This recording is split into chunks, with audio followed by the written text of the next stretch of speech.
The wedding dress was supposed to mean freedom. Instead, it became a shroud.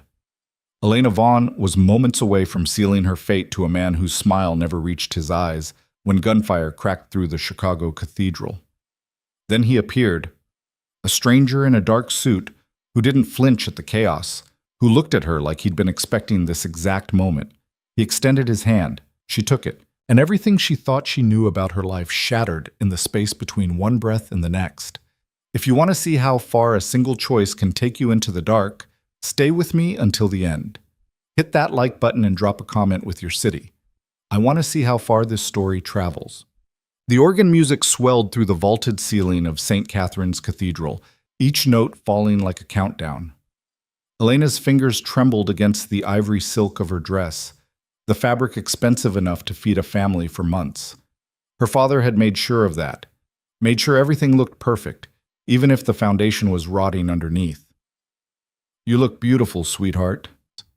Her father's voice came from beside her, his grip on her arm just tight enough to remind her why they were really here. Thomas Vaughn had perfected the art of the gentle threat, every word wrapped in affection, every gesture a chain. Elena didn't answer. Couldn't. Her throat had closed up somewhere around the second fitting when the seamstress kept talking about how lucky she was, how handsome the groom was, how this was every girl's dream. The woman had no idea she was stitching together a prison. Through the ornate doors ahead, she could see Marcus Hartwell waiting at the altar. Tall, composed, his silver-streaked hair catching the light filtering through stained glass. He looked every inch the successful businessman he claimed to be. The man who'd graciously agreed to marry her in exchange for absorbing her father's debts. The man whose eyes had lingered on her collarbone during their first meeting in a way that made her skin crawl. "Remember what we talked about," her father whispered as the doors began to open. "You do this, and we're free. The business survives. Your mother gets to keep the house." The guilt was supposed to land like it always did. And it did, just not heavy enough to drown out the voice in her head screaming that this wasn't salvation. This was surrender. The doors opened fully. 200 faces turned toward her. She recognized maybe 20 of them.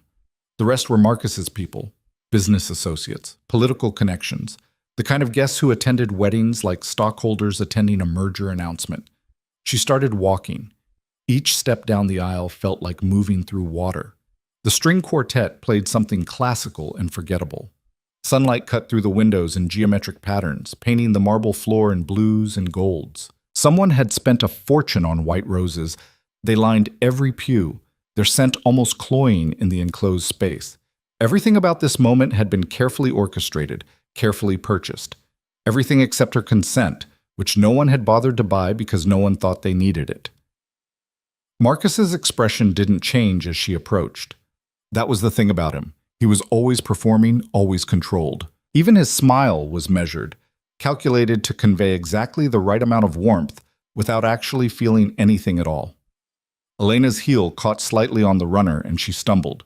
Her father's grip tightened, keeping her upright, keeping her moving forward. Always forward, never away. She was 10 steps from the altar when she noticed the man in the back row. He didn't belong. That was the first thing she registered. Not his face or his clothes, but the simple fact that he was wrong. Everyone else was watching her with the practiced interest of wedding guests, their expressions ranging from sentimental to bored. This man was watching her like she was a problem he was working through. Dark suit, dark hair, maybe mid-30s. Handsome in a way that had nothing to do with symmetry, and everything to do with intensity.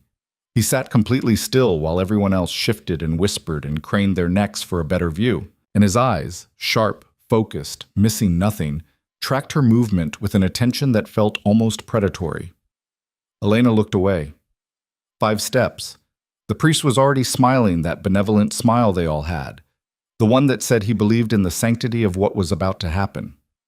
He had no idea he was officiating a transaction. 3 steps. Marcus extended his hand. His fingers were cool and dry when they closed around hers. She felt nothing. That was good, she told herself. Feeling nothing was better than feeling trapped. Feeling nothing was survival. "You look stunning," Marcus murmured, just loud enough for nearby guests to hear.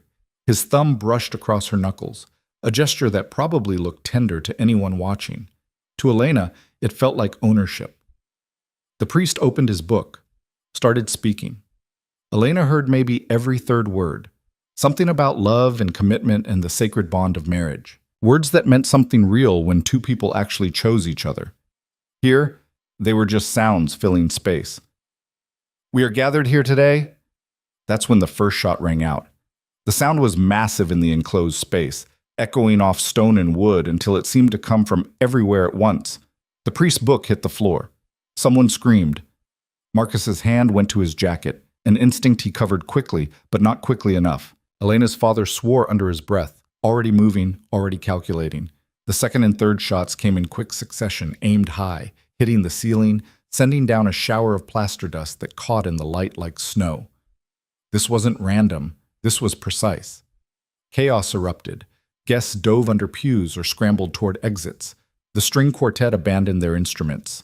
Someone knocked over a vase of roses, and it shattered, sending water and petals across the marble. The church filled with shouting, with the thunder of footsteps, with the kind of panic that only comes when safety becomes a lie you can no longer maintain.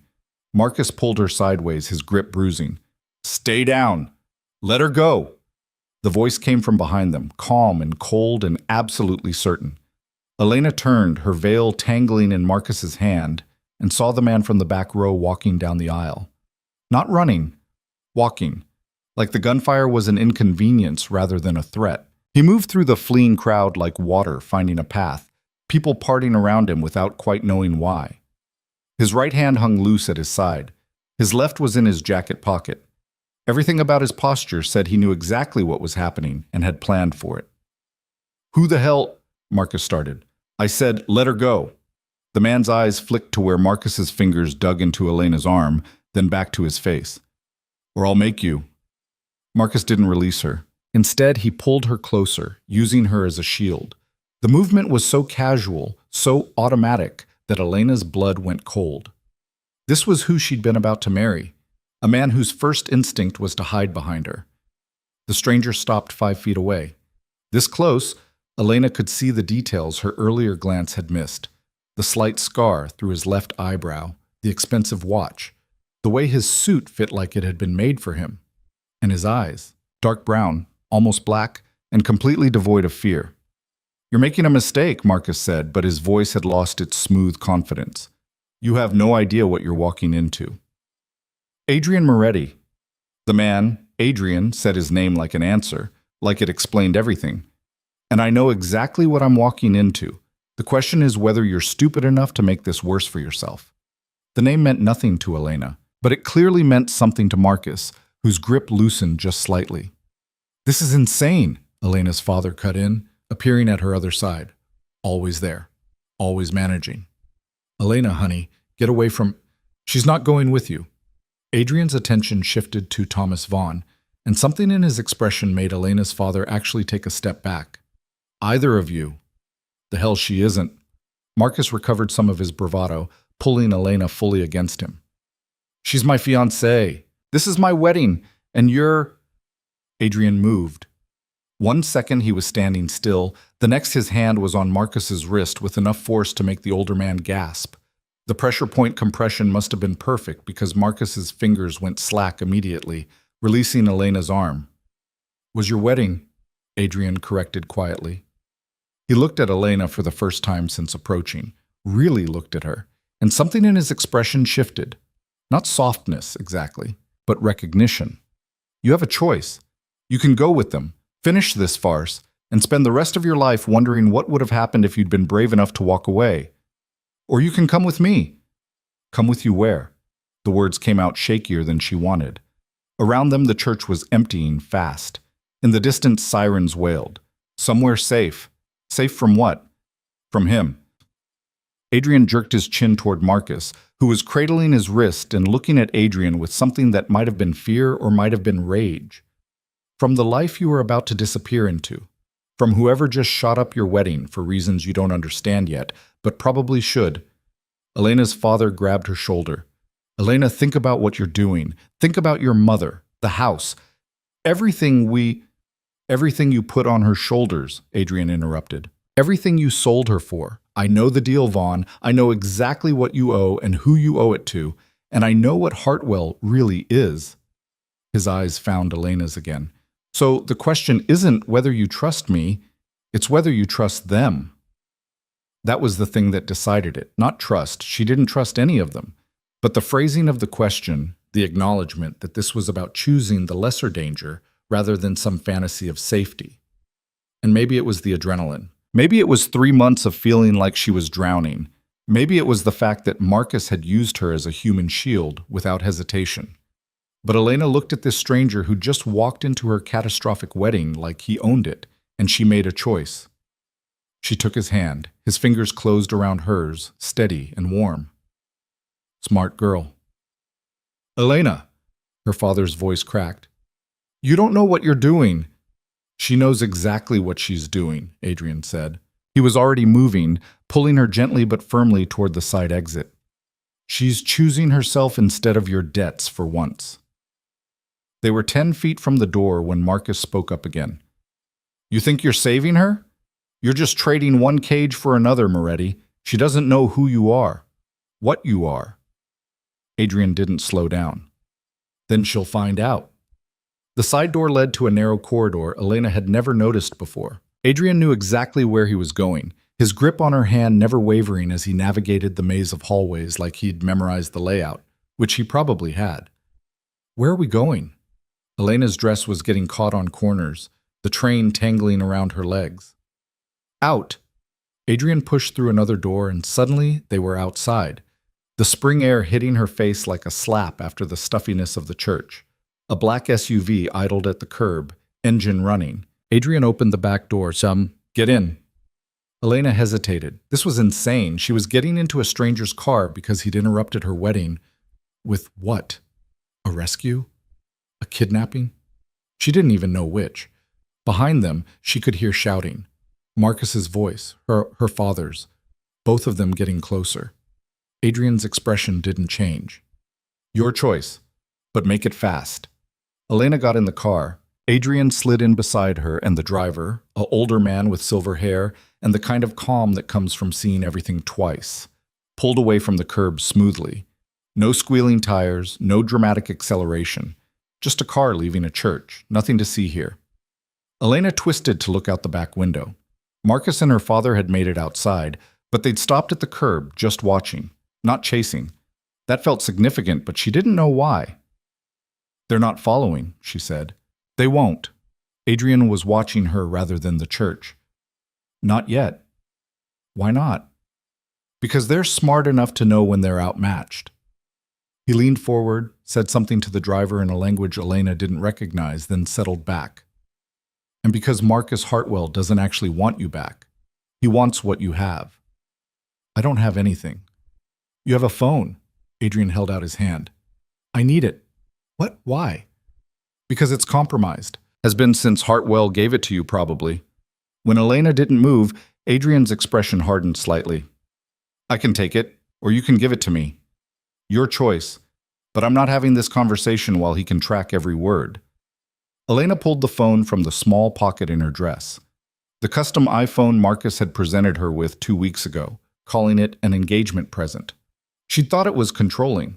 Apparently it was worse than that. Adrian took it, rolled down the window, and tossed it into traffic without hesitation. That had all my contacts. It had a tracker, 3 different monitoring apps, and remote access software that would have let Hartwell turn on the camera and microphone whenever he wanted. Adrian rolled the window back up. You can get new contacts. Elena stared at him. How do you know what was on my phone? Because I make it my business to know what men like Marcus Hartwell do. It's how I stay alive. The SUV turned onto Lakeshore Drive, putting distance between them and the church.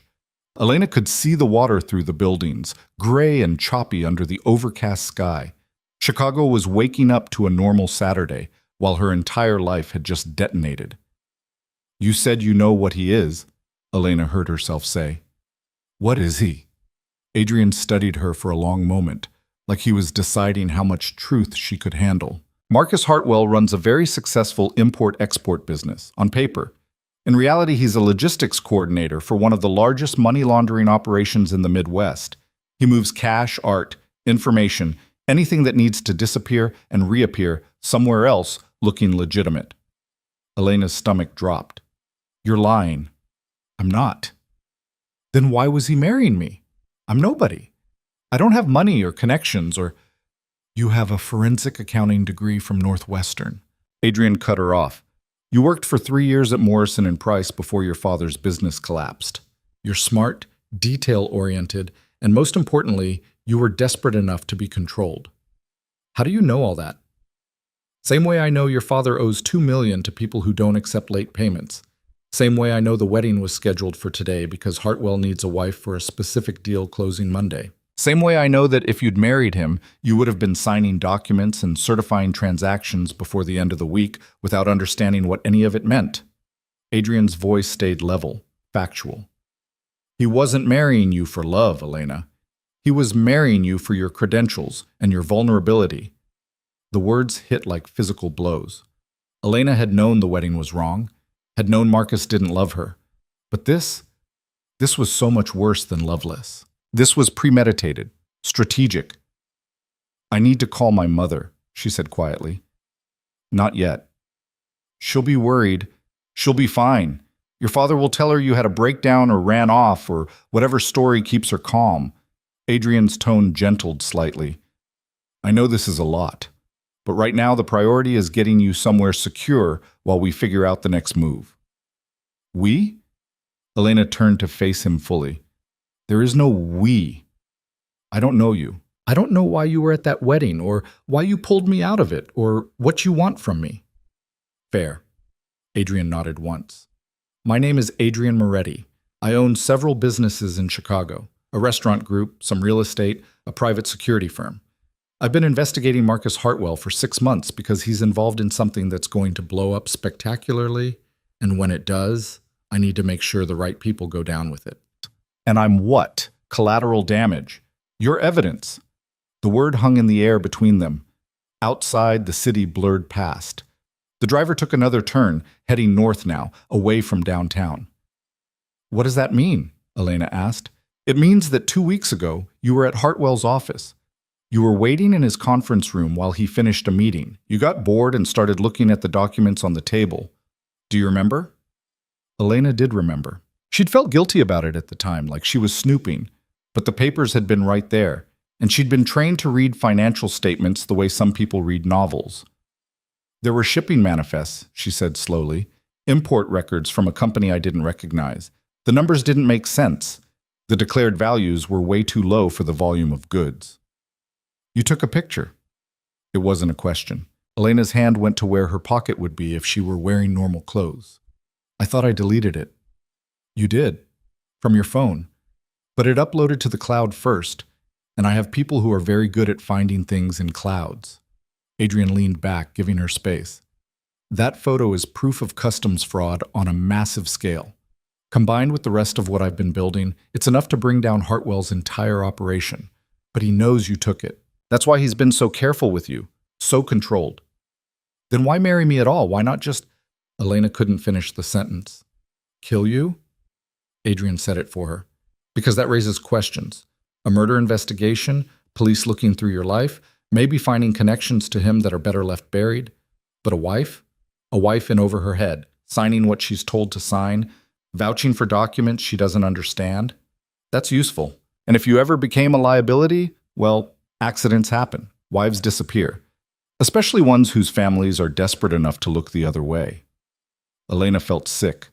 The wedding dress suddenly felt too tight, the corset pressing against her ribs until she couldn't breathe properly. I think I'm going to throw up. Window's right there, Adrian said calmly. But he also leaned forward and said something to the driver, who immediately pulled into a parking lot. They were somewhere near Loyola, the university campus, quiet in the weekend morning. Elena managed to get the door open before she lost the fight with her stomach. The driver produced a bottle of water from somewhere, and Adrian waited patiently while she rinsed her mouth and tried to remember how to breathe. Better? He asked when she finally sat back. No. That's fair too. He handed her the water bottle. For what it's worth, you made the right call, getting out when you did. I got into a car with a stranger who just told me my fiancé was going to use me to commit federal crimes, and then probably kill me. Elena took a shaky sip of water. That doesn't feel like a right call. That feels like trading one nightmare for another. The difference is, I'm telling you the truth instead of hiding it. Adrian's eyes were steady on hers. I'm not going to pretend this is safe. You're in the middle of something dangerous and complicated, and the next few days are going to be rough. But you're not a prisoner. You're not a pawn. And I'm not Marcus Hartwell. Then what are you? Adrian smiled, and it was nothing like Marcus's calculated expressions. This was sharp and real and a little bit dangerous. I'm someone who doesn't like it when predators win, and I'm someone who's going to make sure Marcus Hartwell pays for what he planned to do to you. The driver cleared his throat softly. Adrian glanced at him, then back to Elena. We need to keep moving. My place is another 20 minutes north. You can clean up, change out of that dress, and we can figure out the next steps. He paused. Or I can have my driver take you somewhere else. A hotel, a friend's house, wherever you want. But I'd recommend against going back to your apartment or your parents' place. Hartwell will have people watching. You're saying I can leave? I'm saying you have options. They're all various shades of bad right now, but they're yours to choose. Elena looked down at her wedding dress, the silk stained with dust from the church and wrinkled from the car ride. An hour ago, she'd been walking down an aisle toward a future that terrified her. Now she was sitting in a parking lot with a man who claimed to be saving her from something even worse. Your place, she decided. For now, until I figure out what's actually happening. Adrian nodded. Fair enough. He spoke to the driver again, and the SUV pulled back onto the road. They drove in silence for a while. Elena watched the city change as they moved north. The buildings getting newer, the neighborhoods getting quieter. Old money up here, the kind that didn't need to prove anything. Can I ask you something? Elena said eventually. Yes. Why were you at the wedding? How did you even know about it?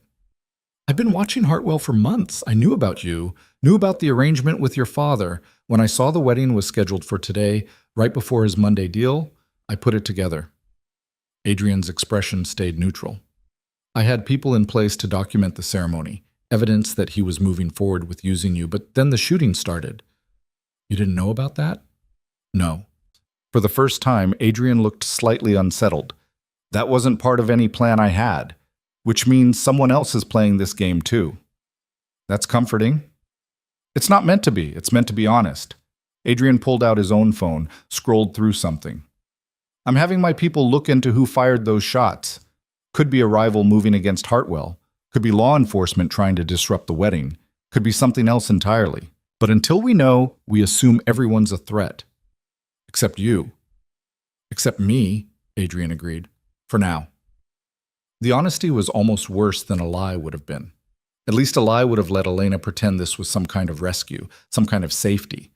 Instead, it was just a different kind of danger. Maybe a better kind, maybe not. Time would tell.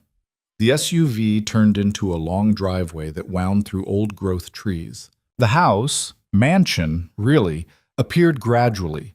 Modern lines mixed with classic architecture, all glass and stone set back from the road. Private, secure, isolated. This is your house? Elena asked. One of them. Adrian opened his door as the car stopped. I have a place downtown too, but this one's better for situations that require discretion. He came around and offered his hand to help her out. Elena took it, mostly because the dress was impossible to maneuver in alone. The silk train dragged across the gravel drive. There's a guest suite on the second floor, Adrian said as they walked toward the front door. Bathroom, closet, everything you need. I'll have someone bring you clothes. Someone? I have staff, a housekeeper, driver, security team. They're all vetted and loyal. He caught her expression. I know how that sounds, but in my line of work, loyalty isn't optional. The front door opened before they reached it. A woman in her 50s with gray hair pulled back in a neat bun stood aside to let them enter. If she was surprised by Adrian arriving home with a woman in a wedding dress, she didn't show it. Mrs. Chen, this is Elena. She'll be staying with us for a while. Adrian's tone stayed businesslike. Can you show her to the blue room and find her something to wear? Probably need to raid your daughter's closet if she left anything here. Of course, Mr. Moretti. Mrs. Chen's eyes softened slightly when they landed on Elena. This way, dear. Elena followed her up a sweeping staircase, leaving Adrian in the foyer. She caught a glimpse of him pulling out his phone again, already making calls, already moving pieces on whatever board he was playing. The blue room turned out to be a suite that was bigger than Elena's entire apartment. Floor-to-ceiling windows overlooked the lake, gray water stretching to the horizon. The bed looked like something from a hotel, and the bathroom had heated floors and a shower with about 6 different heads. "I'll bring you some clothes," Mrs. Chen said. "My daughter is about your size, and I'll see about getting that dress cleaned, if you'd like to keep it." "I don't," Elena said immediately, then softer, "Sorry, I don't want anything from today." "I understand." Mrs. Chen's expression was kind, but not pitying. "There are robes in the closet. Take your time." When she left, Elena stood in the middle of the room and tried to process what had just happened. 12 hours ago, she'd been laying out her wedding jewelry and telling herself she could survive this. 6 hours ago, she'd been putting on the dress and trying not to cry. 1 hour ago, she'd been walking down an aisle toward a man who'd planned to use her and discard her. And now she was here, in a stranger's house, wearing a wedding dress that would never see its reception. Elena walked to the window and pressed her palm against the glass. The cold seeped through, grounding. Real. Her reflection stared back at her, hair starting to fall from its pins, makeup smudged, the dress looking more like a costume than a symbol of anything meaningful. "What the hell did you just do?" she whispered to her reflection. The reflection didn't answer, but somewhere downstairs she could hear Adrian's voice, low and steady, making calls that would reshape whatever came next. Elena closed her eyes and tried to remember how to breathe. She'd made her choice. Now she had to live with it, whatever that meant. Well, the dress came off in pieces. Elena had to call Mrs. Chen back to help with the buttons she couldn't reach, the tiny silk-covered things that ran down her spine like a trail of obligations. Each one that came undone felt like breaking a contract. "You did the right thing," Mrs. Chen said quietly as she worked. "Whatever brought you here." "You don't know what I did. I know Mr. Moretti doesn't bring people here unless they need help. And I know that dress looks expensive, but your eyes looked empty when you came in." The last button came free. "Now they look scared. Scared is better than empty." Elena stepped out of the dress and let it pool on the floor. Stood there in the complicated undergarments that were supposed to make her look perfect for photographs that would never exist now. Mrs. Chen collected the dress without comment, then produced a soft cotton robe from the closet. "I'll leave the clothes outside the door. Take a shower, take your time. This isn't a prison." That's what Adrian had said too. Not a prison. Which meant it was something else. Something without a name yet. The shower was scalding. Elena stood under it until her skin turned pink, scrubbing away the hairspray and makeup and the lingering scent of the church. Incense and roses and old stone. When she finally turned off the water, the bathroom was full of steam and her hands had stopped shaking. The clothes Mrs. Chen left were simple. Jeans that fit surprisingly well, a soft gray sweater, wool socks. Normal clothes for a normal day, except nothing about this day was normal at all. Elena found her way back downstairs following the sound of Adrian's voice. He was in what looked like a study, standing by the windows with his phone to his ear. "Don't care what he says, I want eyes on every property. If Hartwell moves, I want to know about it." Pause. "Yes, both of them." Another pause. "Fine. Call me when you have something." He ended the call and turned to find Elena in the doorway. His jacket was gone, sleeves rolled up, tie loosened.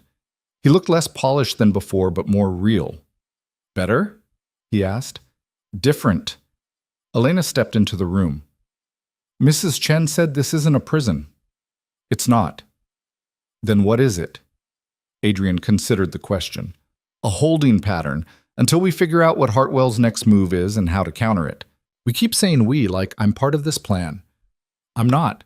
I don't know anything about whatever you're doing. You know more than you think. That photo you took. Do you remember what else was in that conference room?"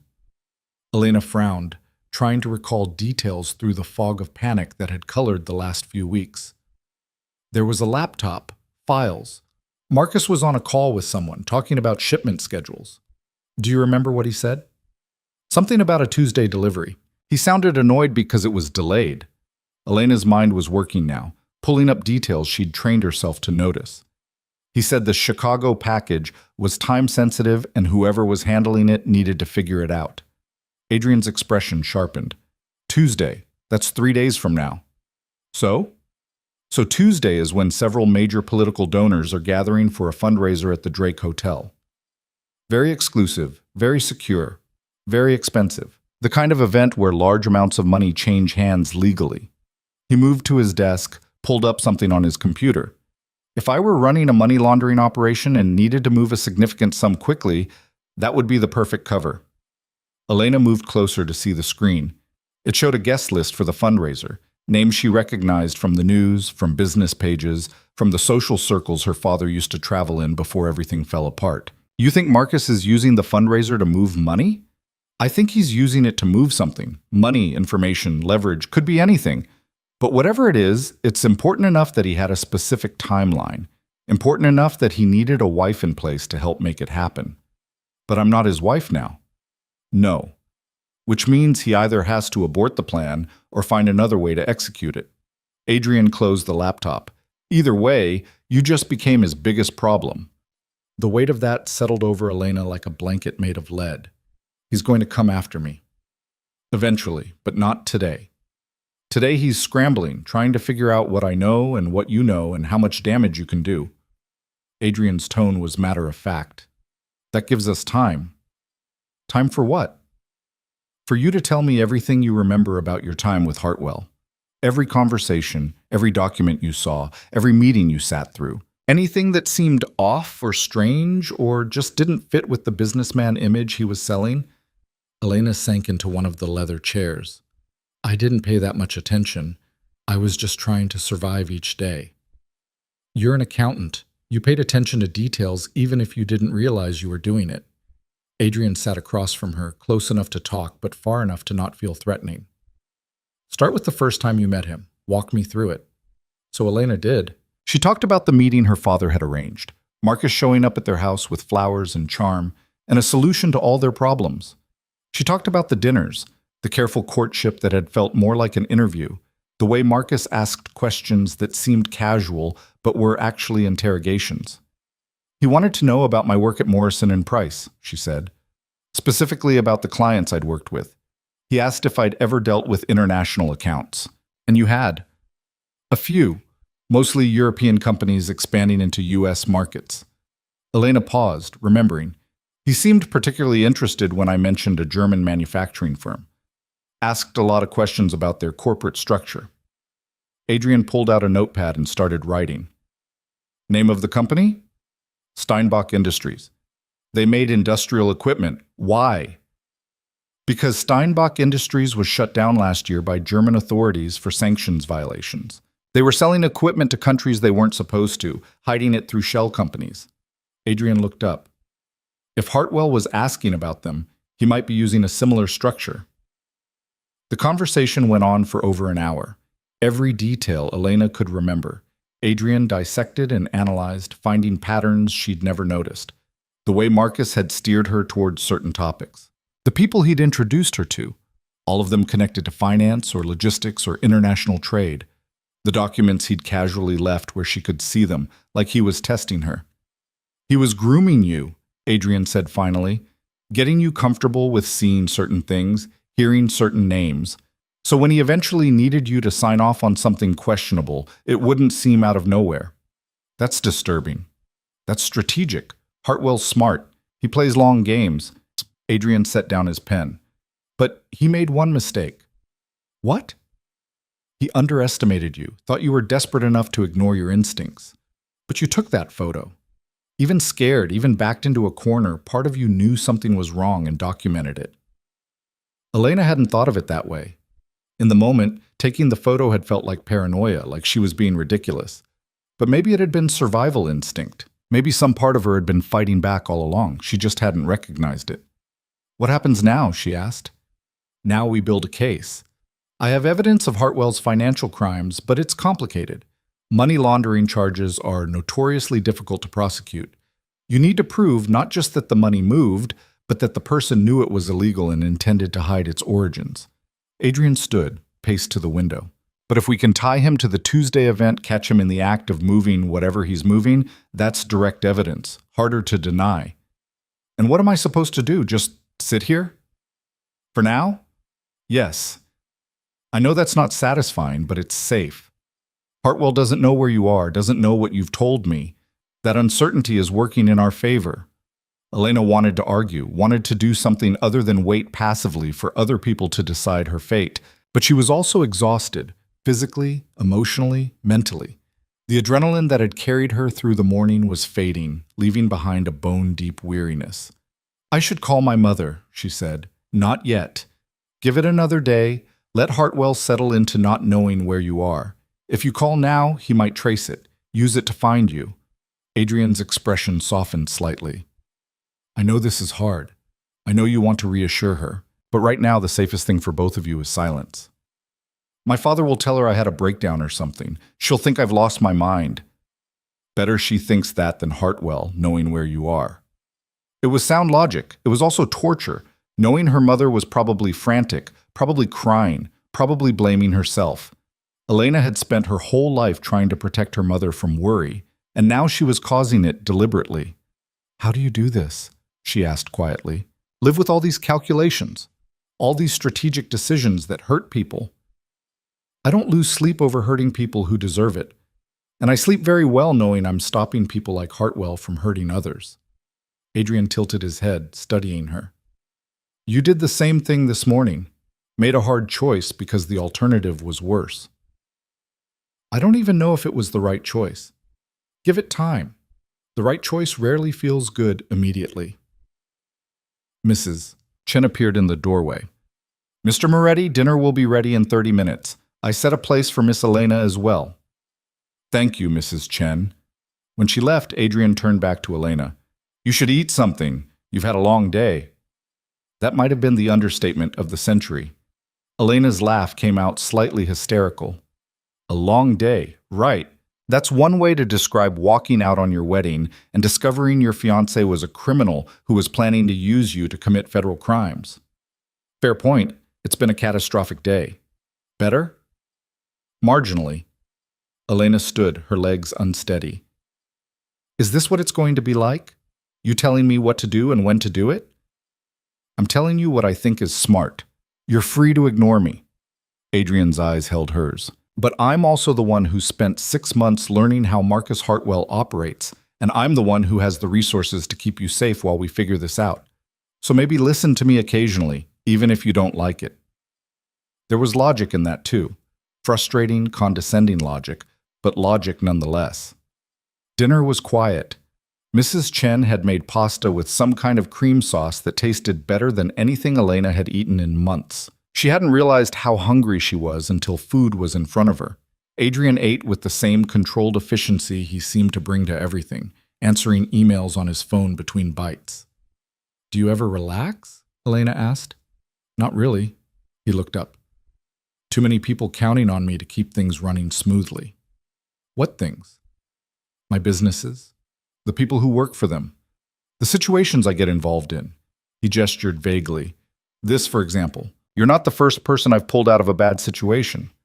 You make a habit of rescuing people? I make a habit of making sure predators don't win. Sometimes that involves rescuing people. Sometimes it involves other methods. Other methods? Adrian's smile was sharp. You don't want to know. He was probably right about that. Elena focused on her pasta, trying not to think too hard about what other methods might mean. After dinner, Adrian disappeared into his office to make more calls. Elena wandered the first floor, studying the house like it might give her clues about the man who owned it. The art was modern, but not ostentatious. The furniture expensive, but comfortable. Everything was clean, organized, carefully chosen, like Adrian himself, controlled, deliberate, nothing accidental. She found a library that made her breath catch. Floor-to-ceiling bookshelves, a rolling ladder, windows that overlooked the grounds. Hundreds of books, maybe thousands, organized by some system she couldn't immediately identify. Categorized by subject, then alphabetically by author. Elena jumped. Adrian had appeared in the doorway without making a sound. Sorry, he said. Didn't mean to startle you. You move very quietly. Habit. He stepped into the library. Feel free to read anything. That's what books are for. Elena ran her fingers along the spines. Fiction, non-fiction, histories, biographies, a surprising amount of poetry. You read poetry? Why is that surprising? It just doesn't seem like you're...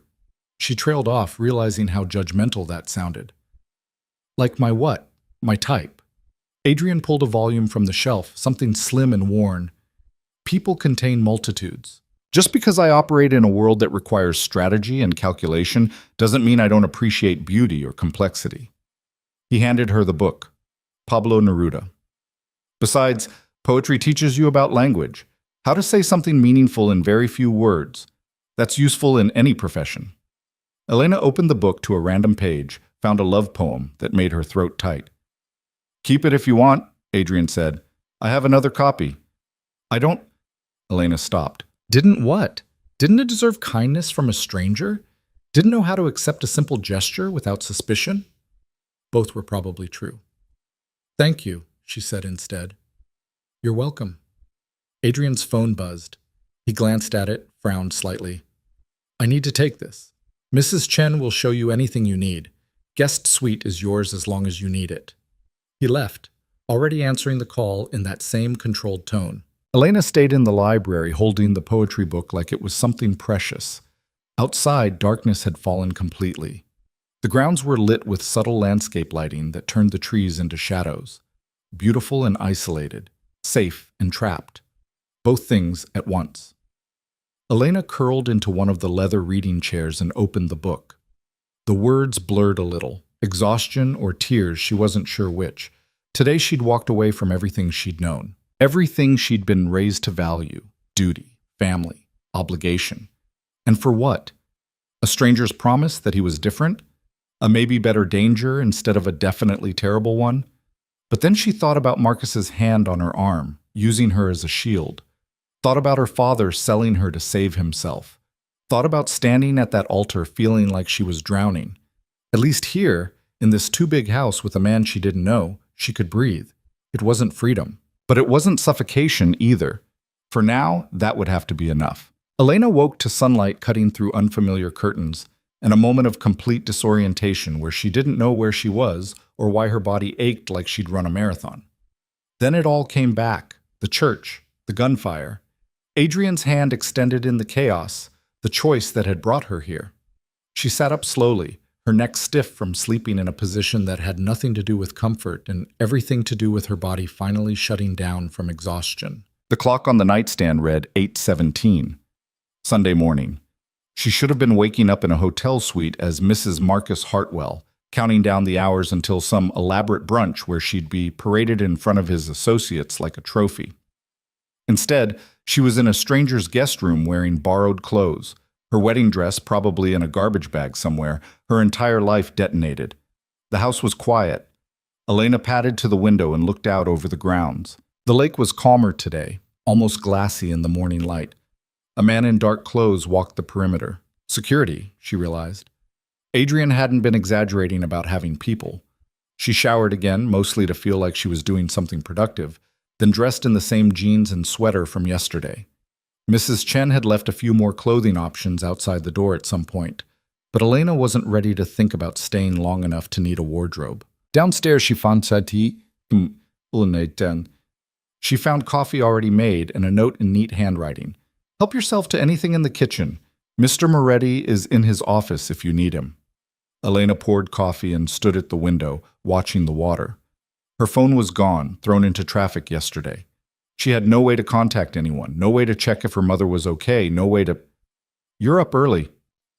She turned to find Adrian in the doorway, already dressed in dark slacks and a button-down, looking like he'd been awake for hours. Probably had been. Couldn't sleep, Elena said. That'll pass. He moved to the coffee maker, poured his own cup. Once your brain accepts that you're not in immediate danger, it'll let you rest. When does that happen? Depends on the person. Could be days, could be weeks. He took a sip, watching her over the rim. You look steadier than yesterday. I had a breakdown in a parking lot and ran away from my own wedding.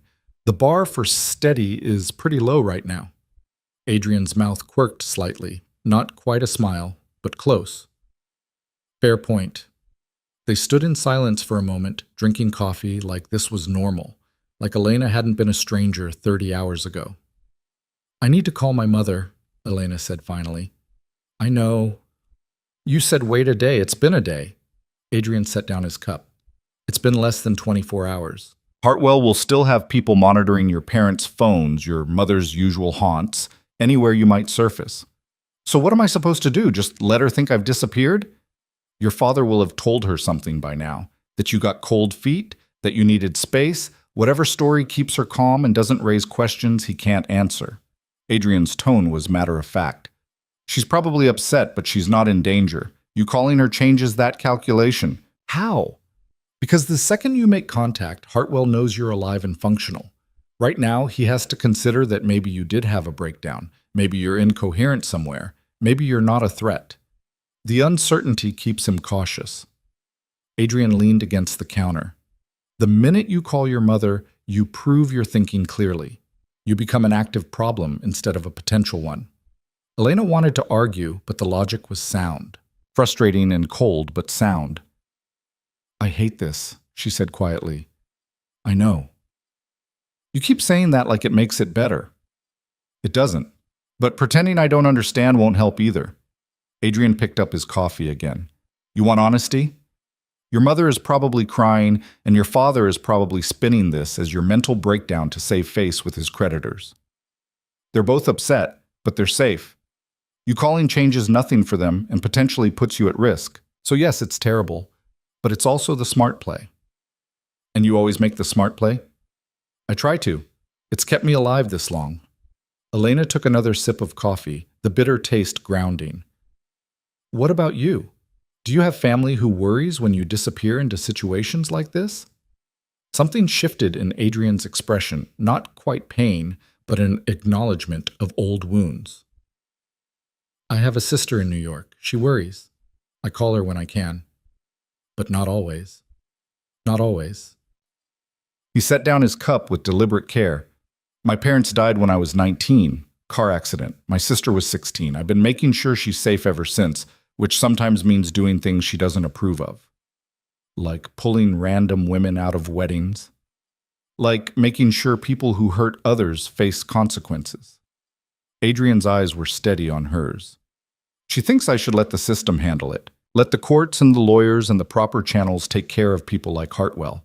But I've seen how often those channels fail, how often people with money and connections slip through. So I handle it differently. By becoming the danger yourself? By making sure the danger points in the right direction. Before Elena could respond, Adrian's phone buzzed. He glanced at it, and his expression hardened. What? Elena asked. Your father just filed a missing person report. The words hit like a slap.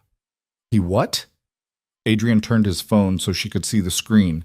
A news alert about Elena Vaughn, daughter of Chicago businessman Thomas Vaughn, missing since her wedding ceremony was disrupted by unknown gunmen. The article included her photo, a quote from her father about his concern for her safety, and a request that anyone with information contact police. Why would he do that? Elena's hands were shaking. He knows I left.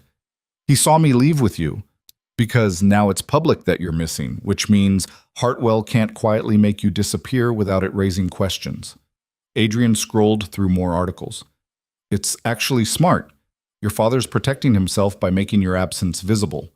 Hard to cover up a murder when everyone's looking for the victim. That's...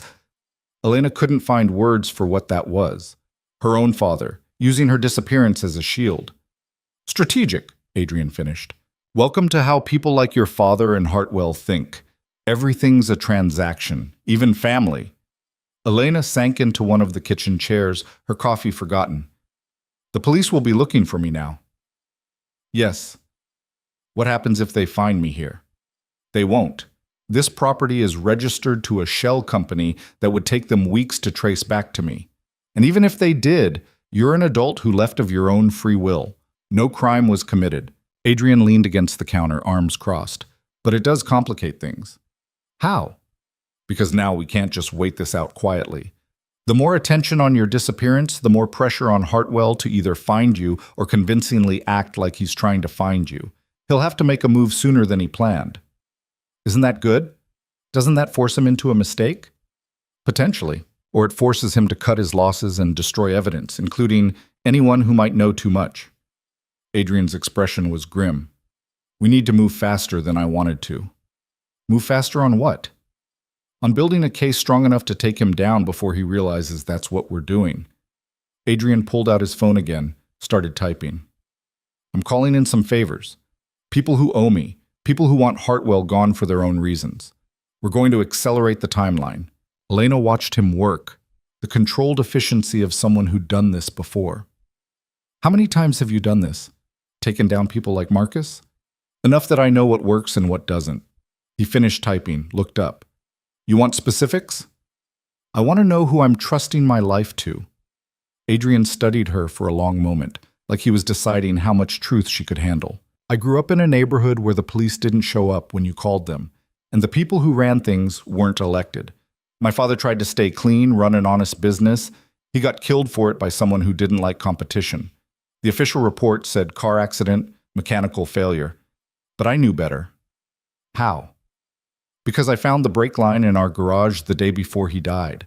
Someone had cut it, then put it back carefully enough that casual inspection wouldn't catch it. I was going to tell him, but I was 19 and stupid and scared, and I thought maybe I was paranoid. Adrian's voice stayed level, but Elena could hear the old anger underneath. I wasn't paranoid, and my mother was in the car too. Adrian, I'm not telling you this for sympathy. I'm telling you so you understand why I do what I do. The system failed my family. The police called it an accident and closed the case. The people responsible went on with their lives. So I learned how to be the kind of person who makes sure that doesn't happen to others. By breaking the law yourself? By being worse than the people I'm fighting. By knowing their language, their tactics, their weaknesses. Adrian's eyes were dark. I run legitimate businesses. I pay my taxes. I don't hurt innocent people. But when someone like Marcus Hartwell crosses my radar, someone who uses their power to victimize others, I make sure they pay for it. Not through courts that can be bought or judges who can be influenced, through methods that actually work. Elena should have been frightened, should have heard that speech and recognized it as the confession of someone dangerous. Instead, she felt something else, a strange kind of relief that someone was finally being honest about how the world actually worked instead of pretending good intentions were enough. What's the plan? She asked. Adrian blinked like he'd expected a different response. The plan? You said we need to move faster, so what's the plan? A slow smile spread across Adrian's face, the first real one she'd seen from him. You're full of surprises, Elena Vaughn.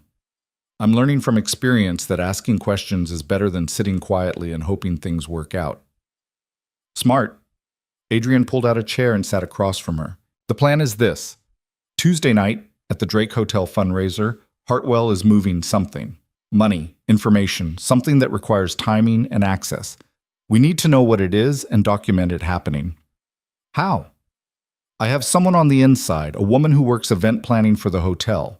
She can get us access to the security systems, the guest list, the flow of the evening. Adrian pulled up something on his phone, showed her a photo of an elegant woman in her 40s. Her name is Sarah. Her husband was one of Hartwell's victims. Got caught up in a money laundering scheme, went to prison while Hartwell walked away clean. She's been waiting for a chance at payback. So she helps us document whatever happens Tuesday? She helps us access the system, but someone needs to be inside the event itself. Someone who can move through that crowd without raising suspicion, who can get close to Hartwell and observe what's happening. Elena saw where this was going. You want me to go? I want you to consider it. You were supposed to be his wife. People at that event expect to see you with him. If you show up, not as his fiancée, but as someone who's there independently, it creates confusion. Makes him react instead of act. And in his reaction, he might reveal what he's planning. That's insane. It's strategic. It's insane, Elena repeated. He'll have me thrown out, or worse. He can't, not without creating a scene, and Hartwell hates scenes. These fundraisers are all about appearances, about powerful people maintaining their images. If you walk in there dressed appropriately, behaving appropriately, he has to play along. Anything else makes him look unstable. Adrian leaned forward. And we'll have people there, security, backup, exits planned. You won't be alone. But I'll be bait. You'll be an asset who happens to draw his attention, yes. Adrian didn't flinch from the description. I won't lie to you about the risk, but I also won't send you in there without support or a way out. Elena stood, paced to the window. The security guard was still walking the perimeter, methodical and careful. Protecting this house, protecting her by extension. But protection only went so far. Why me? She asked without turning around. You must have other people who could do this.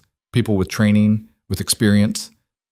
I have people who could play a role, but none of them are you. None of them have the history with Hartwell that makes your presence specifically disruptive. Adrian's reflection appeared in the window behind her. And none of them have the same stakes. This is your life he tried to steal, your freedom he was planning to take. If you want to fight back, this is how. And if I say no, then we find another way. It'll take longer, be messier, but we'll find it. He paused. But I think you don't want another way. I think you want to look him in the face and show him he didn't break you. Elena turned to face him. You don't know what I want. Don't I? Adrian tilted his head slightly. You took a photo of documents that scared you instead of pretending you didn't see them. You got in my car instead of staying with your father. You're standing here asking about the plan instead of hiding in your room, hoping someone else fixes this. Everything you've done since we met tells me you're not someone who sits on the sidelines.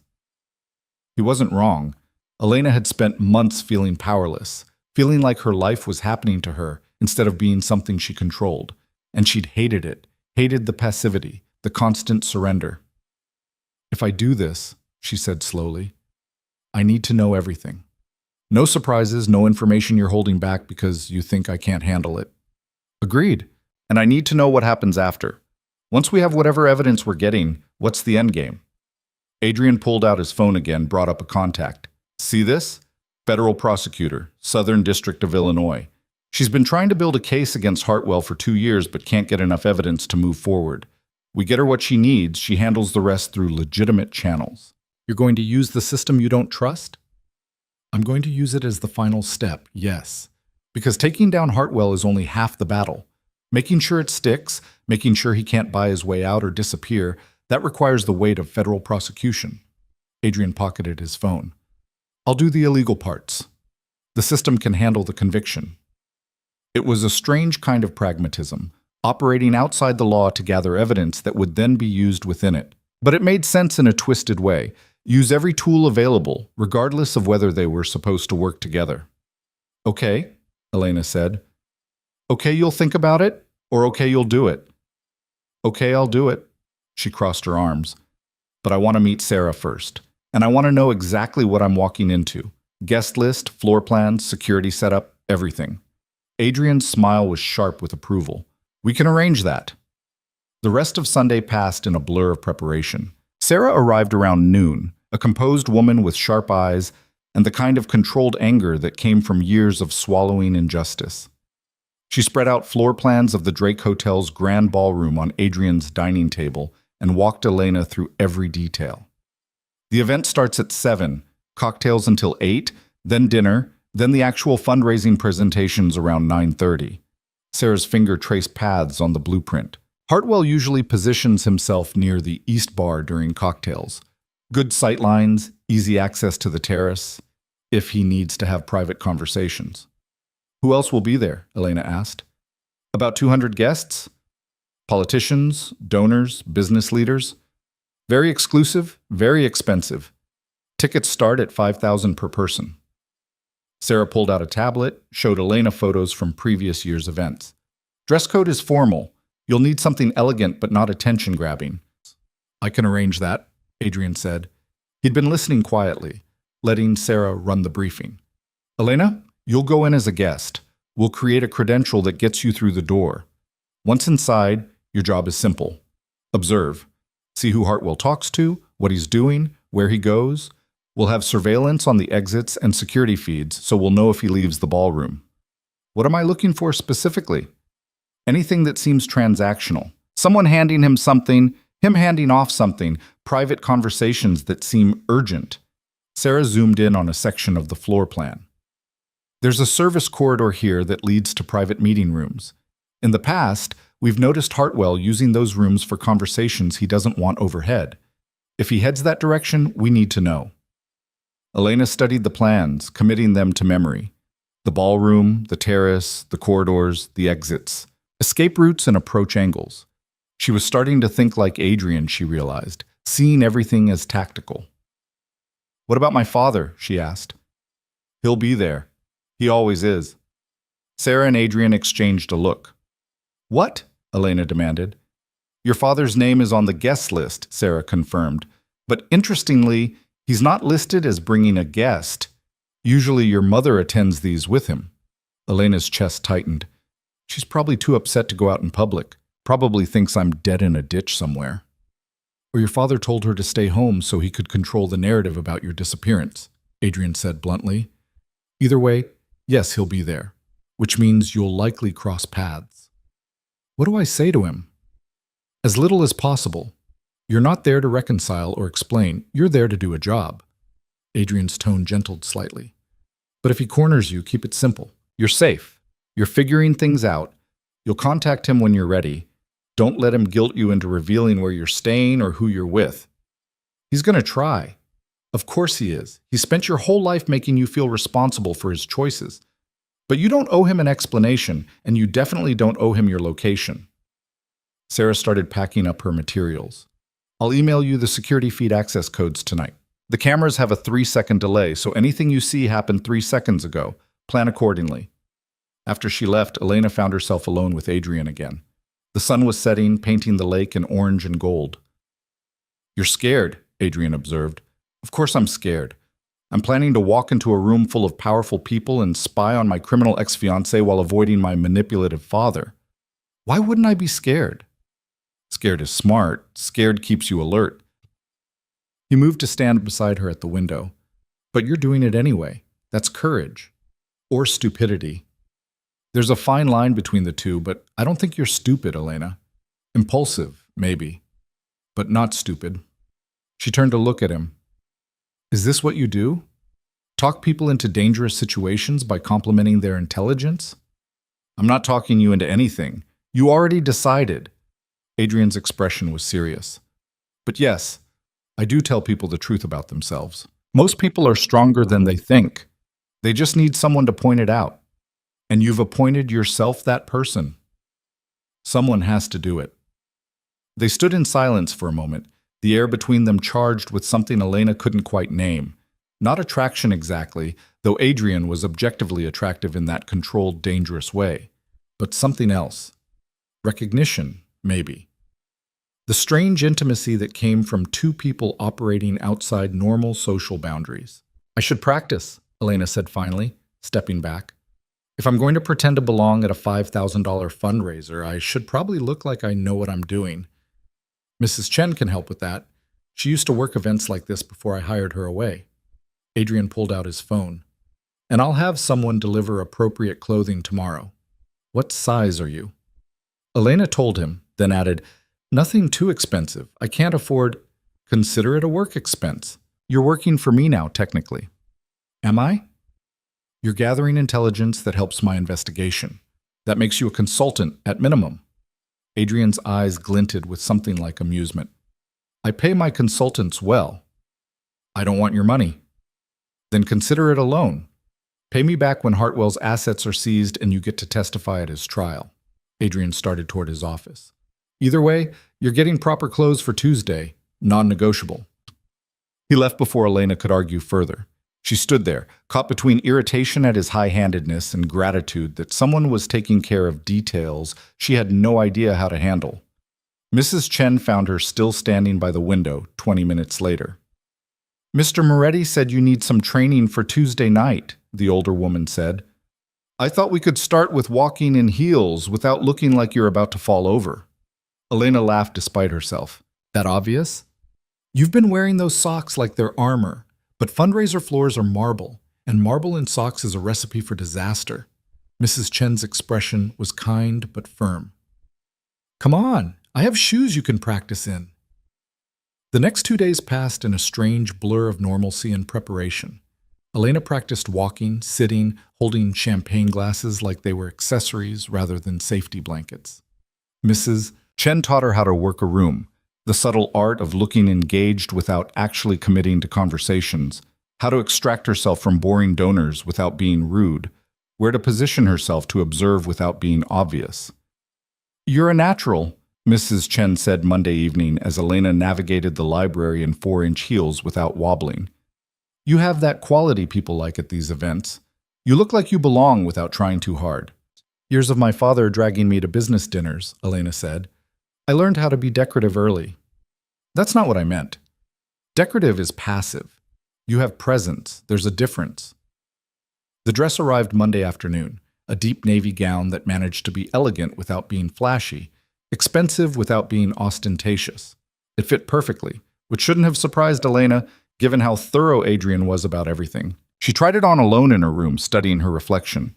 The woman looking back at her seemed like a stranger, poised, composed, the kind of person who attended exclusive fundraisers without blinking, not the woman who'd run away from her wedding 3 days ago. "You clean up well." Elena spun to find Adrian in the doorway, leaning against the frame. She should have been angry at the intrusion, but instead she found herself asking, "How did I do?" "With what?" "The transformation. Do I look like I belong?" Adrian studied her for a long moment, his expression unreadable. "You look dangerous." "Dangerous." Like someone who knows exactly what she's doing and isn't afraid of the consequences. He straightened. "That's the energy you need for tomorrow. Not nervous bride, not damsel in distress. Someone who chose to be there and chose to fight back." "Is that who you see when you look at me?" "That's who you've been since you took my hand in that church. You just didn't realize it yet." He left without waiting for a response, and Elena turned back to the mirror. Dangerous.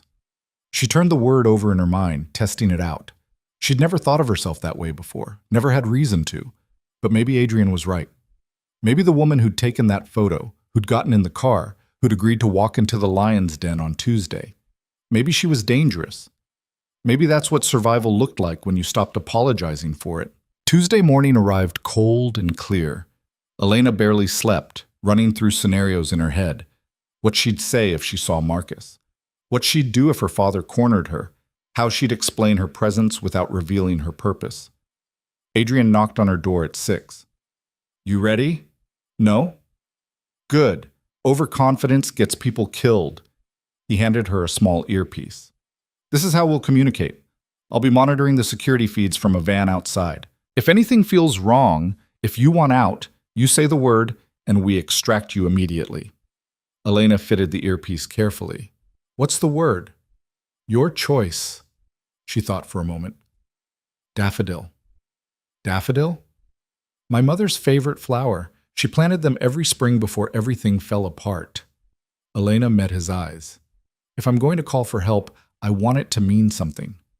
Adrian nodded slowly. "Daffodil it is." The drive to the Drake Hotel took 30 minutes. Adrian's driver dropped her 2 blocks away. Arriving in Adrian's SUV would raise questions neither of them wanted to answer. Elena walked the last stretch alone, the evening air cool against her bare shoulders.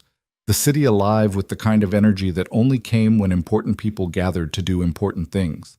The hotel glowed against the night, all Art Deco elegance and old money. A line of town cars and private vehicles snaked up to the entrance, depositing guests in expensive gowns and tailored tuxedos. Elena joined the flow, her credentials, created by someone in Adrian's network with skills she probably didn't want to know about, getting her through the first security checkpoint without issue. Inside, the lobby was magnificent. Marble floors, soaring ceilings, the kind of architectural grandeur that reminded everyone this was where power came to play. Elena accepted a champagne flute from a passing waiter and made her way toward the ballroom, her heels clicking against the floor with a confidence she absolutely did not feel. "Elena?" She turned to find a woman she vaguely recognized from her father's social circle, someone's wife whose name escaped her. "I heard you were... Well, we all heard about the wedding. Are you all right?" Elena forced a smile. "I'm fine, just needed some time to think." Of course, of course. These things happen. Better to realize before than after, right? The woman was already scanning the room for more interesting conversations. Well, you look lovely. Enjoy the evening.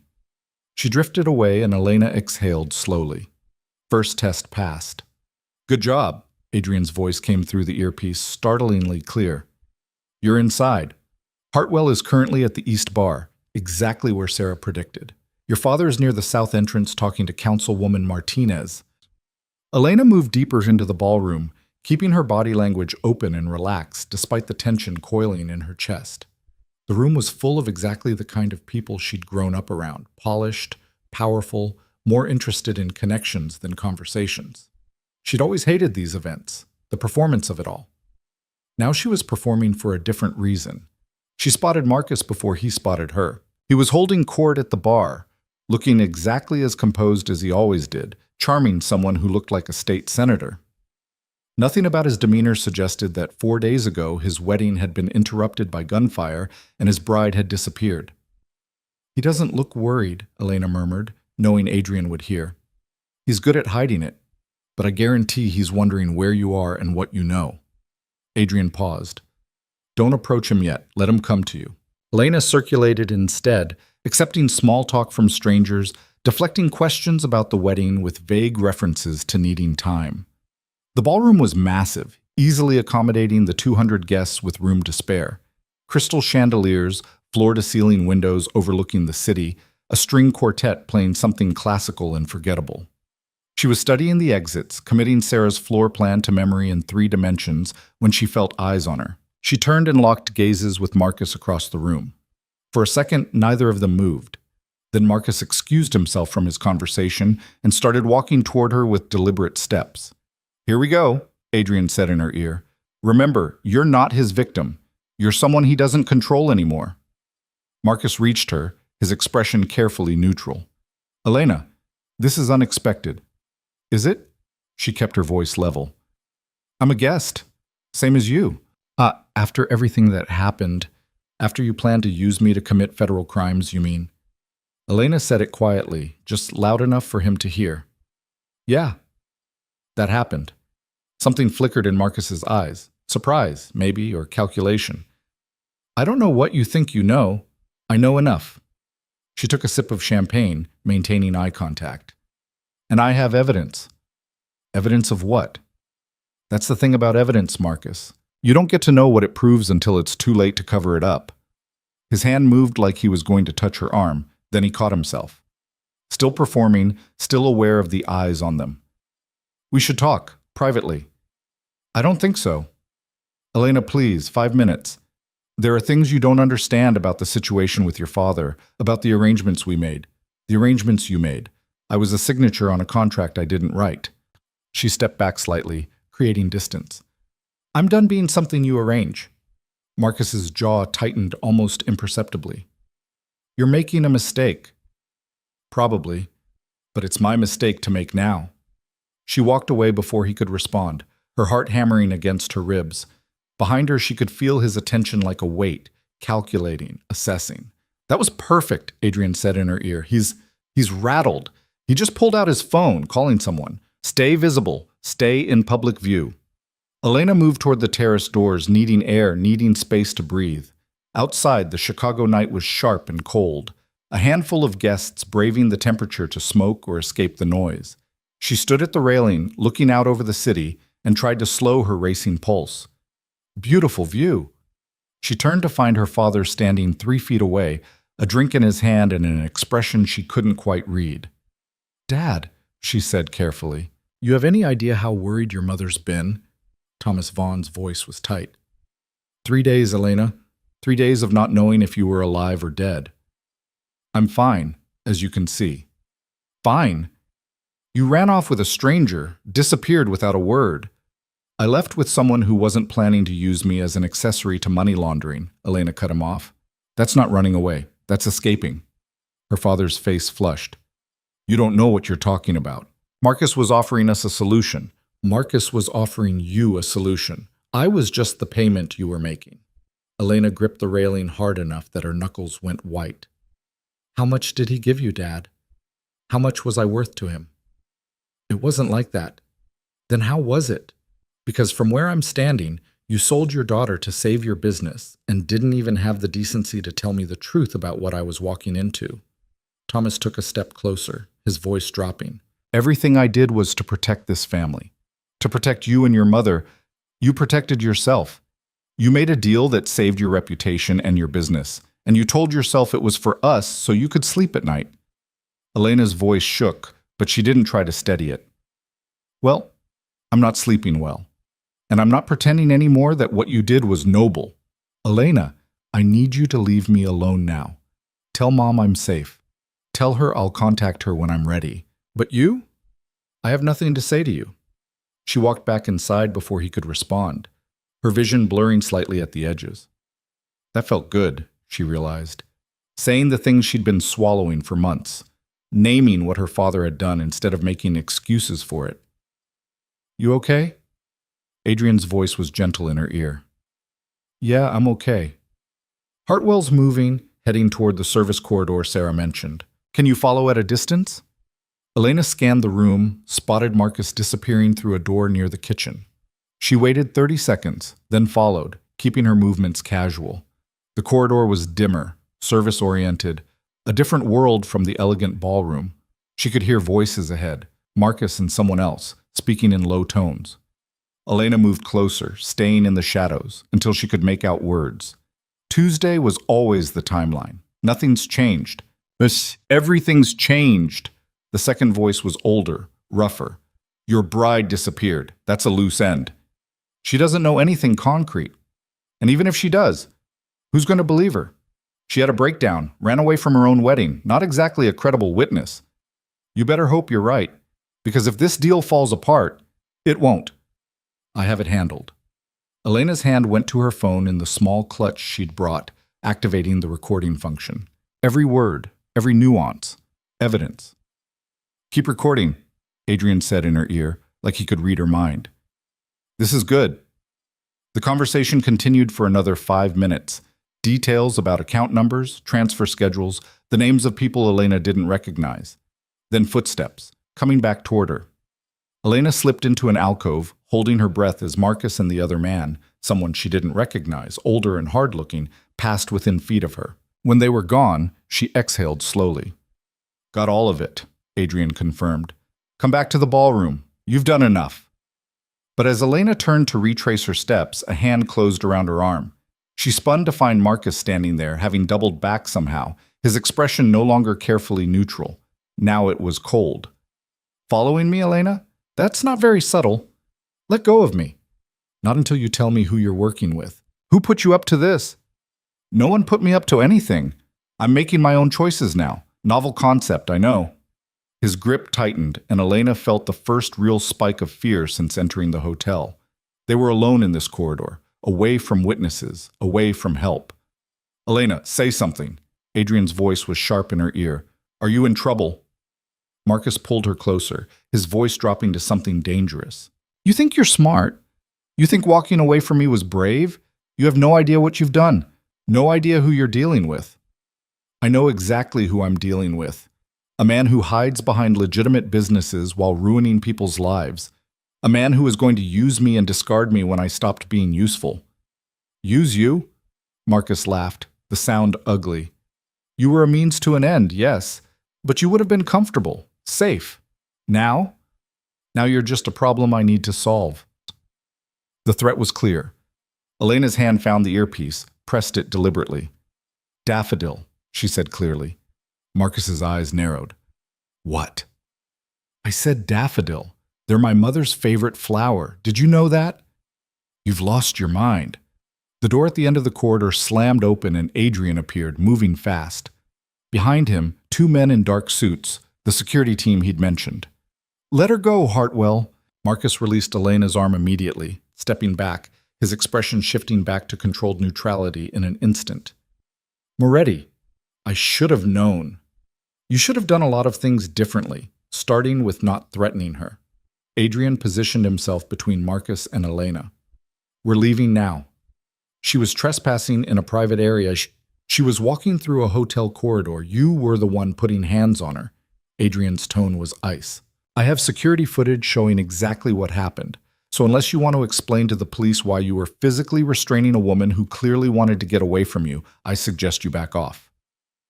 Marcus looked between them, calculating odds. Then he straightened his jacket, smoothed his expression. "This isn't over." "You're right about that." Adrian took Elena's hand, gentle but firm. "It's just getting started." He led her back through the ballroom, moving fast enough to discourage conversation, but not so fast it looked like running. Elena's legs felt shaky, adrenaline making everything too sharp, too bright. They made it outside into the cold night air, and Adrian guided her to the waiting SUV. Only when they were inside, doors locked, pulling away from the Drake Hotel, did Elena start shaking for real. "You did good," Adrian said quietly. "Really good. I got the recording of him and whoever that other man was. I know, I heard it too. That's exactly what we needed." He handed her a bottle of water. "Drink something. The adrenaline crash is going to hit hard." Elena took a sip, her hands trembling. "He was going to hurt me. At the end there. In the corridor. If you hadn't come, but I did come." That's what Daffodil meant.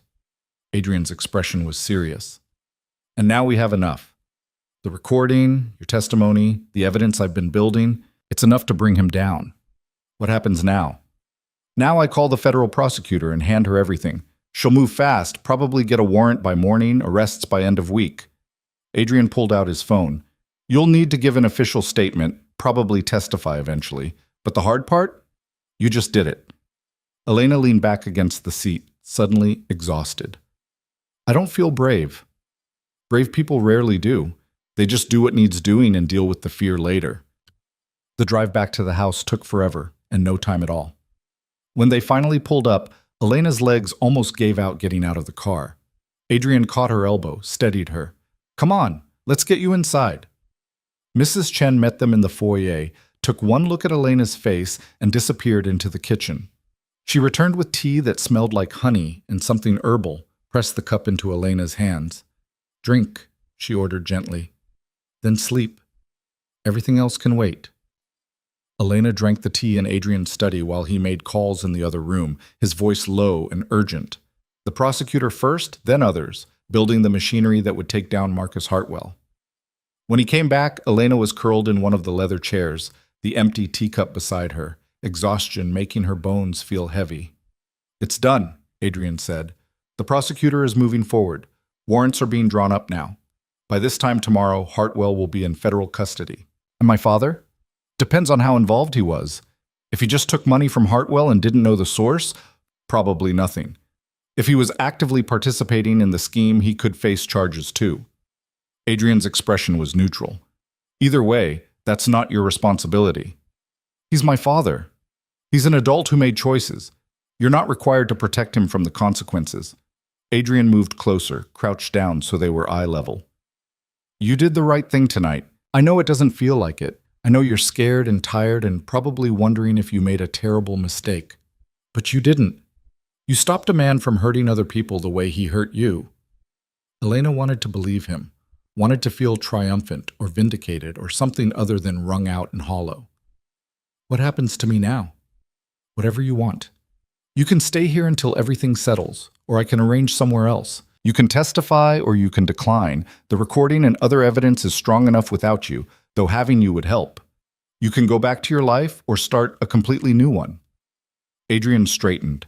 "For the first time in a long time, Elena, you actually have choices that are yours to make." The words settled over her like a blanket. Choices. Real ones. Not the illusion of them her father had been offering for months. "I'm going to sleep," she said finally, "and tomorrow I'll figure out what comes next." "That works." Elena made it upstairs, to the blue room that had become familiar over the past few days. She hung the navy dress carefully in the closet. She'd return it eventually, but for now it felt like armor she might need again. Then she climbed into bed in borrowed clothes and let exhaustion finally pull her under. Elena woke to the sound of raised voices downstairs and the immediate spike of adrenaline that came from not knowing if the danger had followed her home. She grabbed her phone, a new one Adrian had given her yesterday, untraceable, and checked the time. 6:43 in the morning. She'd slept maybe 4 hours, and her body felt like she'd been hit by a truck. The voices got louder. One was Adrian's, controlled but edged with anger. The other was unfamiliar, male, insistent. Elena pulled on the robe Mrs. Chen had left and crept to the top of the stairs. Below, in the foyer, Adrian stood facing a man in an expensive suit who looked like he'd come straight from a courtroom. Behind him, 2 uniformed police officers waited with the uncomfortable posture of people who knew they were being used for something that wasn't quite right. "You don't have a warrant," Adrian was saying, his tone flat, "which means you don't have authorization to be here, and I'm well within my rights to have you removed from my property. I'm not here for a warrant. I'm here for a conversation." The suited man, a lawyer, Elena guessed, pulled out a business card. "My client is willing to discuss terms regarding Miss Vaughn's current situation. Miss Vaughn's current situation is that she's safe and your client is about to be arrested. There's nothing to discuss." Actually, there's quite a bit to discuss. Starting with the legality of the recording she obtained last night without proper consent, Illinois is a one-party consent state for recordings. She was part of the conversation, which makes the recording completely legal. Adrian's smile was sharp. "Tell Hartwell he needs better lawyers, or maybe ones who actually check the statutes before they show up at someone's door at dawn." The lawyer's jaw tightened. "Mr. Hartwell is prepared to offer Miss Vaughn significant financial compensation in exchange for her cooperation in resolving this misunderstanding quietly. He's willing to forgive the embarrassment she caused at the wedding, the damage to his reputation. Get out. Mr. Moretti, get out of my house before I have you arrested for trespassing, and tell your client that threatening the victim of his crimes isn't going to save him. It's just going to add obstruction of justice to his charges." The lawyer's expression shifted, something harder underneath the professional veneer. "You're making a mistake, both of you. Mr. Hartwell has resources, connections. So do I. The difference is mine aren't about to be frozen by federal investigators." Adrian stepped closer, his voice dropping. "Leave, now, before this gets uglier than it needs to be."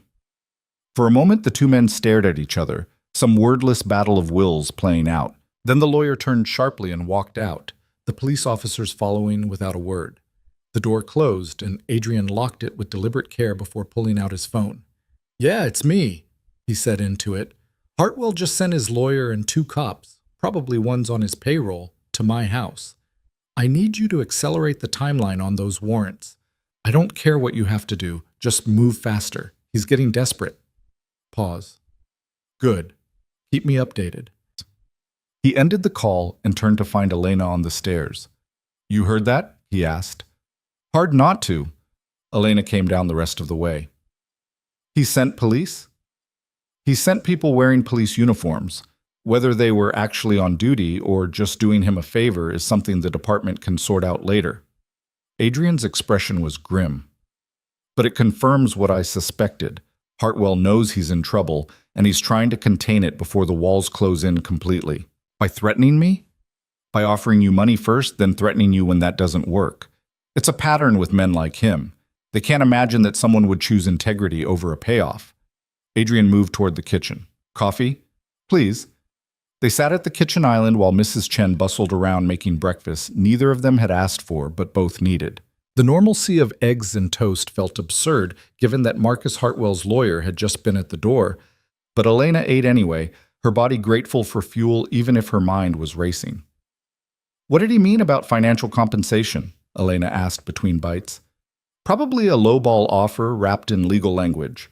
Hartwell's betting that you're desperate enough or scared enough to take money and disappear." Adrian poured more coffee. "It's what he does. Finds people's pressure points and exploits them. He tried it with your father, tried it with you through the marriage arrangement, and now he's trying it again." "My father?" Elena set down her fork. "Have you heard anything about whether he's involved in the charges?" "Not yet. The prosecutor is still building the case, figuring out who knew what and when. But Elena," Adrian's tone gentled, "you need to prepare yourself for the possibility that he was more than just a victim here. He might have been actively participating." "I know." The words tasted bitter. "Part of me wants to believe he was just desperate and stupid, but the other part remembers how quickly he pushed me toward Marcus, How insistent he was that I go through with the wedding even when I was clearly miserable. People protect themselves first. It's human nature. That doesn't make it hurt less. No, Adrian agreed. It doesn't. Elena's new phone buzzed, a number she didn't recognize. She showed Adrian, who nodded permission before she answered. Hello? Elena. Her mother's voice thick with tears. Oh, thank God, baby. Where are you? Are you safe? Elena's throat closed up. Mom, I'm okay. I'm safe. Your father said you had a breakdown, that you ran off with some man. I didn't have a breakdown. I made a choice. Elena turned away from Adrian, needing privacy for this conversation, even though she knew he could hear every word. The wedding was wrong, Mom. Marcus was wrong. I couldn't go through with it. But 3 days, Elena. 3 days of not knowing if you were alive. Her mother's voice cracked. Do you have any idea what that's been like? I'm sorry. I am. But I couldn't contact you without putting myself at risk. Risk from what? From who? Elena closed her eyes. From Marcus. From the situation Dad put me in. Mom, Marcus wasn't who we thought he was. He was using me, using the marriage for something illegal. Silence on the other end. Then, quietly, your father said you were making things up, that you were confused and scared and not thinking clearly. I'm thinking more clearly than I have in months, and I have proof, Mom. Evidence that's going to come out soon. You need to prepare yourself for that. Prepare myself for what? For the possibility that Dad knew more than he's admitting, that he wasn't just desperate, but complicit. The words came out harder than Elena intended. I'm sorry. I know that's not what you want to hear. Her mother was crying now, soft sounds that made Elena's chest ache. Where are you staying? Can I come see you?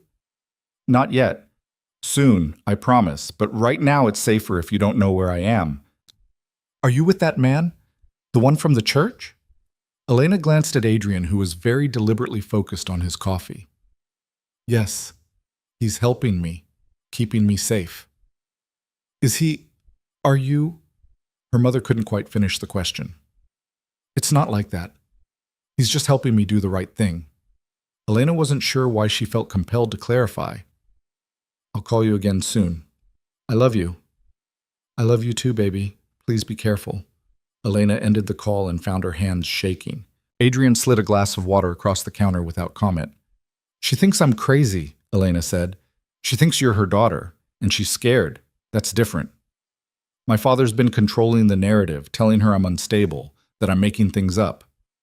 Of course he has. He's protecting himself. Adrian's expression was neutral.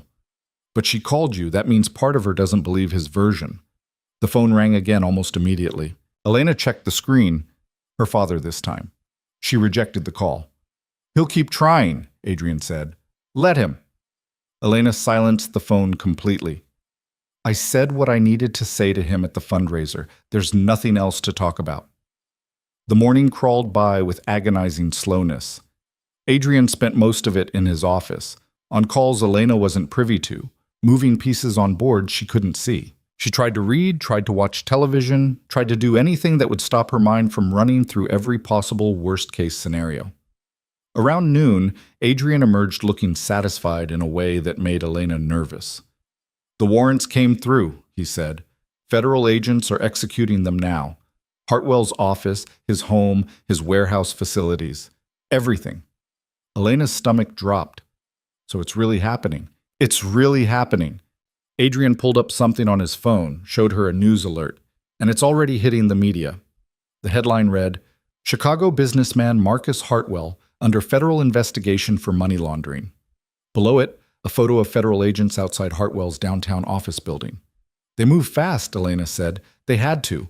Once Hartwell sent his lawyer here this morning, it became clear he was going to start destroying evidence. The prosecutor didn't have a choice.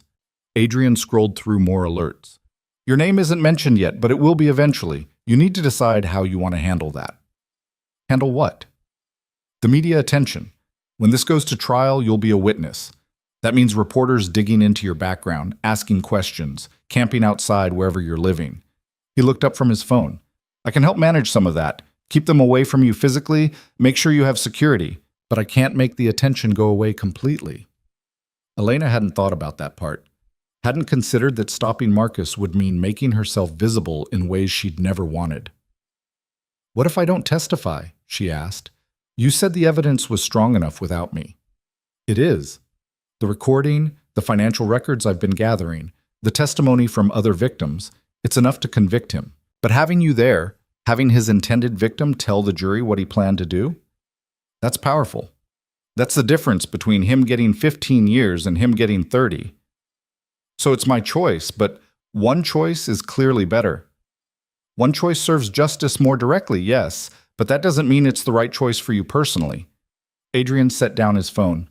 "I've seen what trials do to witnesses. The defense attorneys will tear into you, try to make you seem unstable or vindictive or calculating. They'll bring up everything: your father's debts, your relationship with Hartwell, the fact that you ran away from your wedding. It won't be pleasant. And if I don't testify, Marcus might get a lighter sentence and do this to someone else down the line. Possibly. Or the prosecution builds such a strong case that he goes away for decades anyway." Adrian's expression was careful. "There's no wrong answer here, Elena. Whatever you choose, I'll support it." Before she could respond, Adrian's phone rang. He glanced at it, frowned, and answered. "Talk to me." Elena watched his expression shift from neutral to something darker as he listened. "When?" Pause. "How many?" Another pause.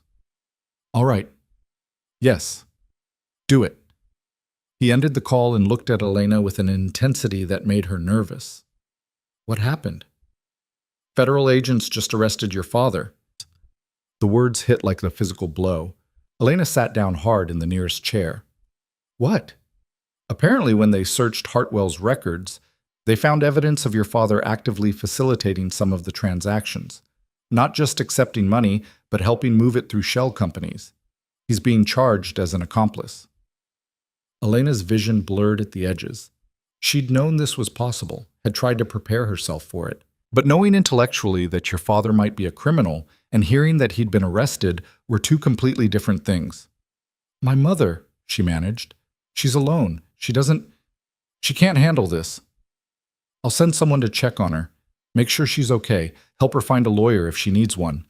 Adrian crouched in front of Elena's chair. "I know this is hard. I know part of you wants to blame yourself for this. But you didn't make your father commit crimes. You didn't make him lie about it. You just stopped protecting him from the consequences. He's still my father." "I know, and that makes it worse, not better." Adrian's voice was gentle. "But he made choices, Elena. Choices that hurt you and could have destroyed your life. Him facing consequences for those choices isn't your fault." A tear slid down Elena's cheek before she could stop it. Then another. Then she was crying for real, the kind of deep, shaking sobs that came from somewhere beyond conscious thought. Adrian didn't try to stop her or comfort her with empty platitudes. He just stayed there, steady and present, until the storm passed. When Elena could finally breathe again, she found tissues in her hand. Mrs. Chen must have materialized at some point, and Adrian still crouched in front of her, patient. "Sorry," she said roughly. "Don't apologize for having feelings. That's the most human thing you've done since we met." Elena laughed, the sound watery and broken. "What does that say about me?" "That you've been surviving instead of living. There's a difference." Adrian stood, gave her space. "Take the rest of the day. Sleep, cry, scream at the lake if you want. Whatever you need to process this." "What are you going to do?" "Coordinate with the prosecutor. Make sure the cases against both Hartwell and your father are airtight. And arrange for someone to look after your mother." He paused at the doorway. "Elena, for what it's worth, you did the right thing. It doesn't feel like it now. But you did." After he left, Elena sat in the chair for a long time, staring at nothing. Her father was in federal custody. Her ex-fiancé was being raided by federal agents. Her mother was alone and probably falling apart. And Elena was in a stranger's house, safe but isolated, protected but trapped in a different way. She thought about this wedding dress, the white silk that was supposed to mean a fresh start. How naive she'd been, thinking that getting through the ceremony was the hard part. Turns out the hard part was everything that came after. The consequences, the fallout, the reality that choosing yourself sometimes meant watching everything else burn. Elena found herself in the library again, drawn to the books like they might have answers. She pulled the Neruda poetry off the shelf, the one Adrian had given her that first night. The pages fell open to a poem about love and loss, about choosing truth over comfort. "I want to do with you what spring does with the cherry trees," she read aloud to the empty room. The words felt important somehow, even if she didn't fully understand why. She was still there when Adrian found her hours later, the sky outside dark and the book open in her lap. "Mrs. Chen made dinner," he said from the doorway. "I'm not hungry." "I know, come eat anyway." It wasn't a question, but it wasn't quite an order either. Something in between. Elena followed him to the dining room where Mrs. Chen had set out soup and bread, comfort food for a day that had been anything but comfortable. They ate in silence for a while, the only sound the clink of spoons against bowls. "How's my mother?" Elena asked finally. "Shaken, but okay. I sent someone to explain what's happening, help her understand the legal process. She's not being charged with anything. The evidence shows she had no knowledge of what your father was doing. She'll hate being alone. She doesn't have to be. I can arrange for someone to stay with her, if she's open to it. Someone discreet, professional." Adrian paused. "Or you could go see her yourself. Now that Hartwell's in custody and your father's been arrested, the immediate danger is significantly reduced." Elena considered it. The idea of seeing her mother, of having to watch her grief and confusion and feel responsible for it, made her want to crawl back into bed and never emerge. "Not yet," she said. "Soon, but not yet." "Okay." They finished dinner, and Elena helped Mrs. Chen clear the dishes despite the older woman's protests. The normalcy of the task, scraping plates, rinsing glasses, felt grounding in a way sitting still didn't. "You're a good girl," Mrs. Chen said as they worked. "Whatever's happening, whatever choices you made, they came from a good heart. Don't forget that." "How do you know?" Elena asked. "You barely know me." "I know Mr. Moretti doesn't bring people here unless they deserve help. And I know the way you hold yourself, like you're afraid you don't deserve the space you take up. That's not arrogance. That's someone who's been told they're not enough for too long."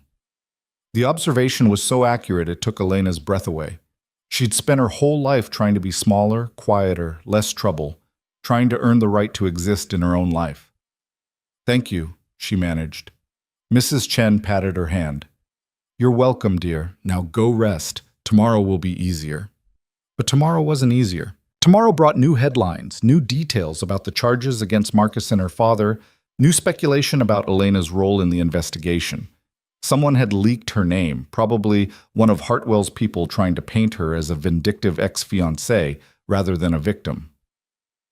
"Chicago woman at center of Hartwell money laundering case," one headline read. Below it, a photo of Elena from the wedding day, before everything fell apart. She looked happy in the picture, which felt like a cruel joke. Adrian found her staring at her laptop in the library, reading article after article about herself. "Stop," he said, closing the computer. "Reading what strangers think about you isn't going to help.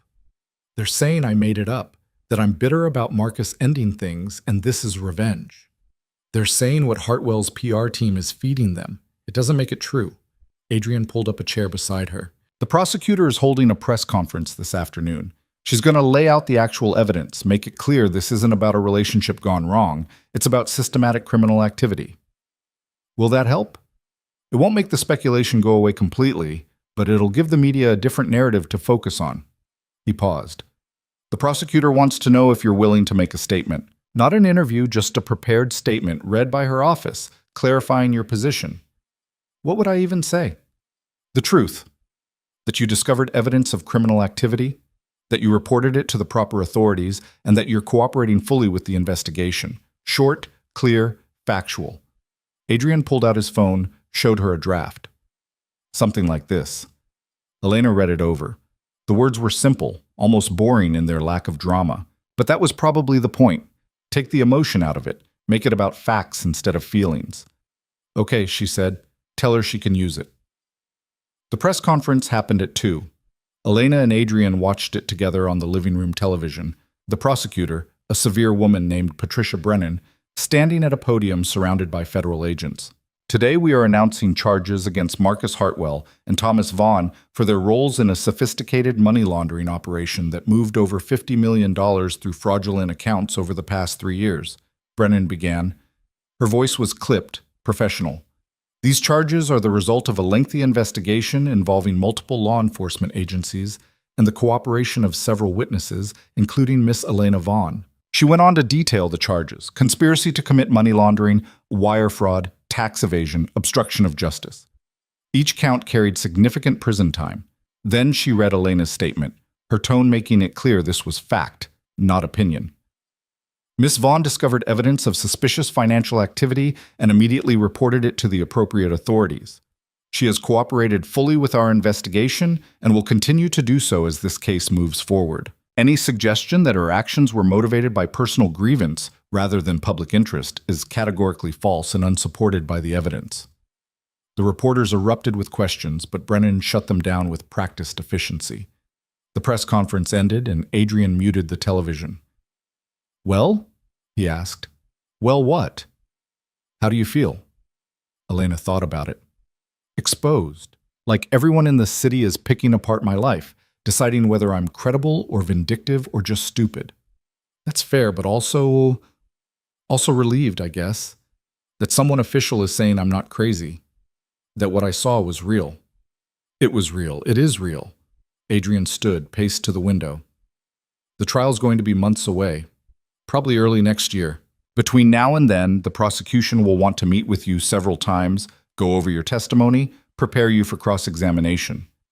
And what do I do in the meantime? Whatever you want. You can stay here, or I can help you find an apartment somewhere safe. You can look for work, start rebuilding your life." He turned to face her. "The immediate crisis is over, Elena. Now comes the hard part, figuring out who you are when you're not running from something." The observation hit deeper than Elena expected. Who was she when she wasn't defined by other people's needs? When she wasn't her father's daughter, or Marcus's fiancée, or a witness in a federal case? "I don't know how to do that," she admitted. "No one does. That's why it's hard." Adrian's expression softened.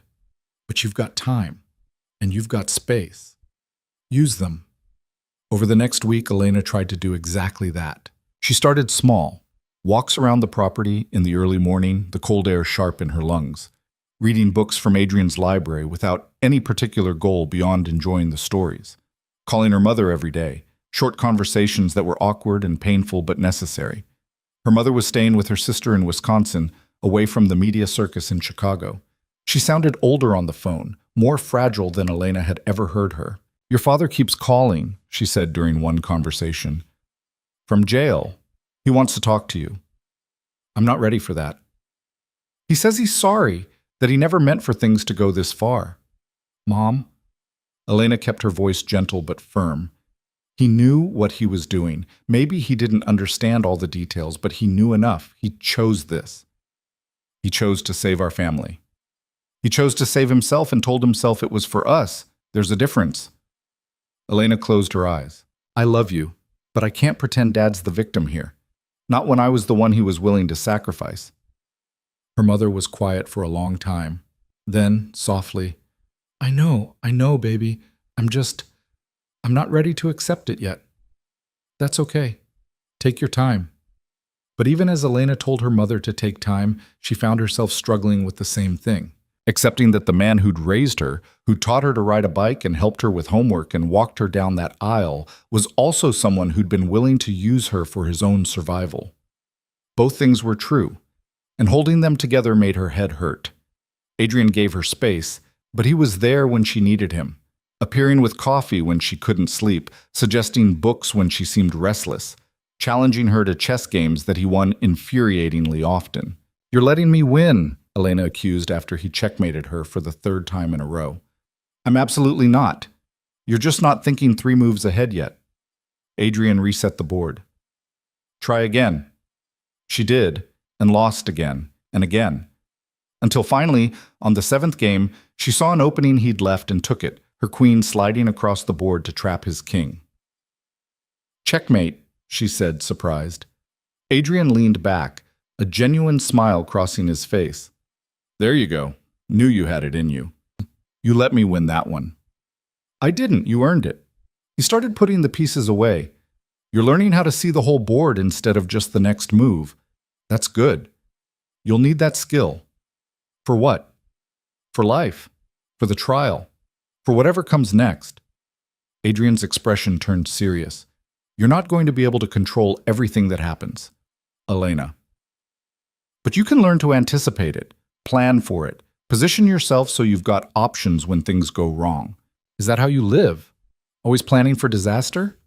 I plan for reality. Sometimes reality is disaster. Sometimes it's opportunity. The trick is knowing which one you're facing and responding accordingly. It should have sounded cynical. Instead, it sounded like hard-won wisdom from someone who'd learned these lessons the painful way. Tell me about your sister, Elena said, changing the subject. Adrian's expression shifted, something softer underneath the usual control. What do you want to know? Anything. You mentioned her once but never talk about her. That's because she's the one good thing I managed not to screw up. He pulled out his phone, showed Elena a photo. A woman in her early 30s with Adrian's dark eyes and a smile that looked genuinely happy. That's Sophia. She's a civil rights attorney in New York, does amazing work, helps people who can't afford proper legal representation. She looks like you. She's better than me, stayed on the right side of the law, uses the system instead of working around it. Adrian's voice was full of complicated pride. She thinks what I do is dangerous and short-sighted. We argue about it every time we talk. But you still talk. Every Sunday. Without fail. He pocketed the phone. She's the reason I do this. The reason I go after people like Hartwell. Because I want her to live in a world where her work actually matters, where the system she believes in actually functions. Does she know about me? She knows I'm helping someone. She doesn't know the details. I don't involve her in my cases for her own protection. But she knows. Adrian met Elena's eyes. She'd like you, I think. You've got that same stubborn idealism she has. The belief that doing the right thing matters even when it's hard. I don't feel idealistic. I feel exhausted. That's what idealism looks like in practice. It's not naive optimism. It's choosing to do the right thing even when you're exhausted and scared and not sure it'll make a difference. Before Elena could respond, Adrian's phone buzzed. He glanced at it, and his expression darkened. What? Elena asked, already feeling her stomach drop. Hartwell made bail. The words hung in the air like a threat. Elena's hands went cold. How? You said the charges were serious. They are. But he has resources, connections. He convinced a judge that he's not a flight risk, posted a $10 million bond. Adrian was already making calls. It doesn't change anything legally. He's still going to trial, still going to prison. But it means he's out there, free to move around until then. Free to come after me. He won't. Adrian's voice was hard. I'll make sure of it. Security's getting doubled as of right now. No one gets near this property without me knowing about it. But even as he said it, Elena could see the calculations running behind his eyes. Marcus was out. Marcus was dangerous. And Marcus now knew exactly who had brought him down. That night, Elena couldn't sleep. She lay in bed listening to the house settle, every creak and whisper making her tense. Around 3 a.m, she gave up and went downstairs, thinking tea might help. She found Adrian in the kitchen, dressed in sweatpants and a t-shirt, his own mug of something steaming in front of him. Couldn't sleep either, he asked. Every time I close my eyes, I see Marcus. In that corridor at the Drake, his hand on my arm, his voice saying, I'm a problem that needs solving. Elena poured hot water over a tea bag, her hands unsteady. He's out there now, free, planning his next move.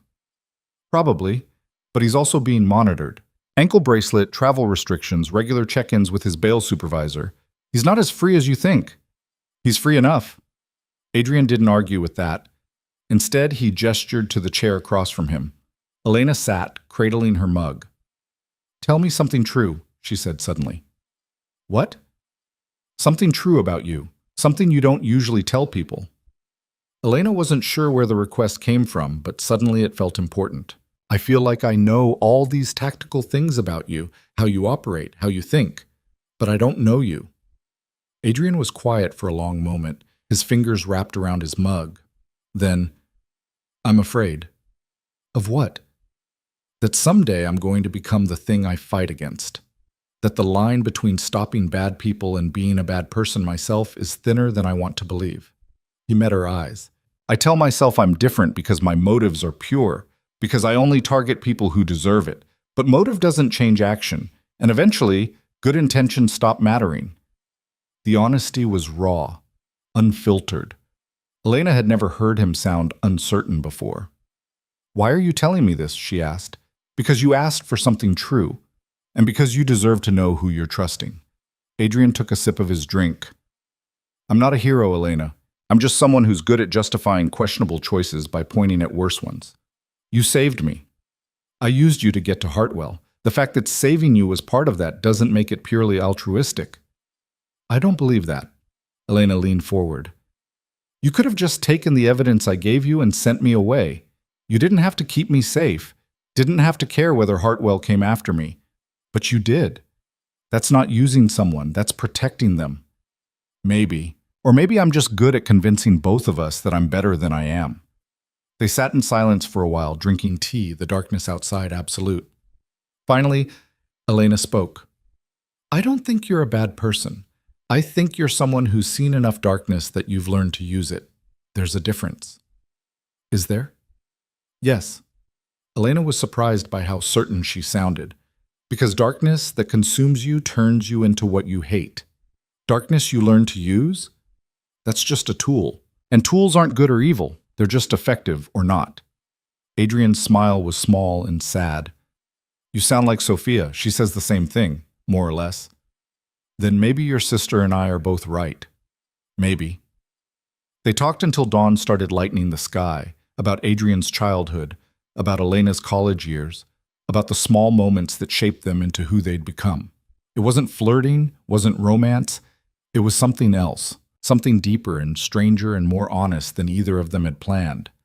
When the sun finally rose over the lake, turning the water gold, Elena felt like she'd crossed some invisible threshold.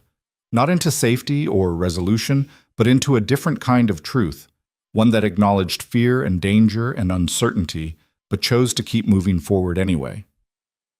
Thank you, she said, as they both stood to face the new day. For what? For being honest, for not pretending this is simpler than it is. Adrian nodded once, something like understanding passing between them. Then he headed toward his office, already back in professional mode, and Elena went upstairs to shower and prepare for whatever this day would bring. Marcus Hartwell was out on bail. The trial was months away. The media was still picking apart her life. But Elena was here, in this house, with someone who'd chosen to tell her hard truths instead of comfortable lies. For now, that felt like enough. The thing about waiting for danger was that it made everything else feel like a distraction. Elena tried to fall into some kind of routine over the next week. Morning walks, reading, helping Mrs. Chen with small tasks around the house. But underneath it all was the constant awareness that Marcus was out there, free, calculating his next move. Adrian's security measures were thorough to the point of suffocation. 2 guards patrolled the grounds at all times. Cameras covered every angle. No one got within half a mile of the property without being identified and logged. It should have made Elena feel safe. Instead, it made her feel like prey waiting for the hunter to find a gap in the defenses. You're doing it again, Adrian said one morning, finding her staring out the library window at the lake. Doing what? Looking for threats that aren't there yet. He set a coffee mug on the table beside her. Marcus isn't coming here, Elena. He's too smart for that. Whatever he's planning, it won't be direct. Then what will it be? Adrian was quiet for a moment, his expression thoughtful. Probably legal action first. Trying to discredit you before trial, make you seem unstable or vindictive. His lawyers are already filing motions to suppress the recording, claiming it was obtained illegally. But you said Illinois is one-party consent. It is. The motions won't succeed, but they create noise, make the prosecution work harder, plant seeds of doubt in potential jurors' minds. Adrian sat across from her. It's strategy. Make the victim look like the aggressor, flip the narrative. So what do I do? Nothing. You don't engage, don't respond, don't give him ammunition. The prosecutor handles the legal challenges. You focus on staying steady. Steady? Elena wasn't sure she remembered what that felt like. Before Marcus, before the wedding, before any of this, had she ever been steady? Or had she always been just reacting to whatever crisis her father created next, always trying to fix things that weren't hers to fix? "Can I ask you something?" she said. "Always."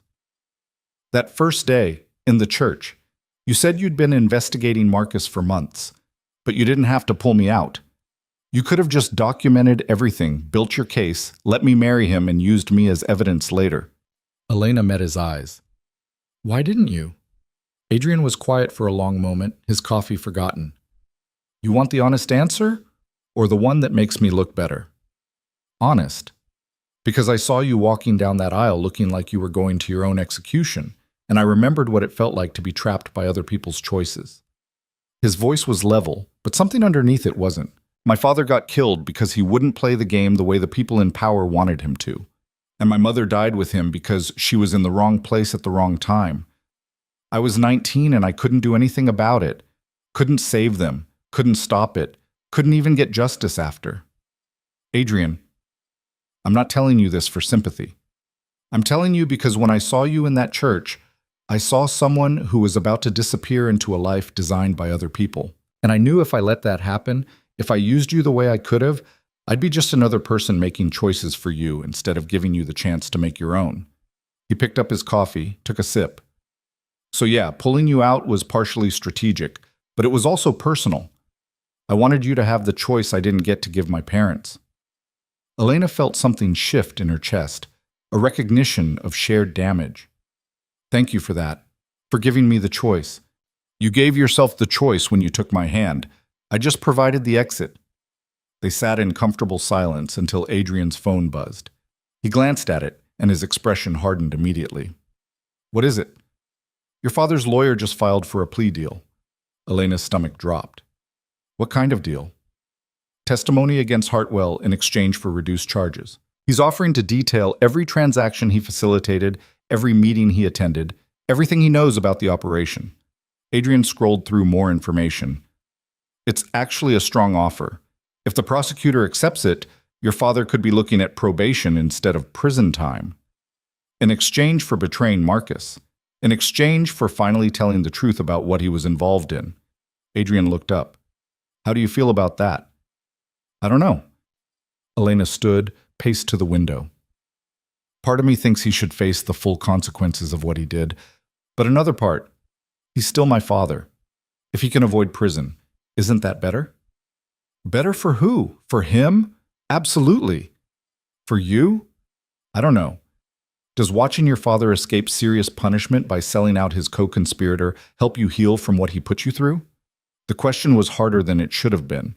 Elena wanted to be magnanimous, wanted to be the bigger person who forgave and moved on. But underneath that was anger she'd been swallowing for months. Anger that her father had sold her, that he'd prioritized his own survival over her safety, that even now he was finding a way to wriggle out of accountability. "I'm angry at him," she admitted. "I know I shouldn't be. I know he was desperate and scared and probably not thinking clearly. But I'm angry anyway." "You're allowed to be angry. He earned it." Adrian stood, moved to stand beside her. "And you don't have to decide how you feel about the plea deal right now. That's between your father and the prosecutor. Your only job is to figure out what relationship, if any, you want with him going forward." "What if I don't want one?" "Then you don't have one. Blood doesn't obligate you to forgive people who hurt you."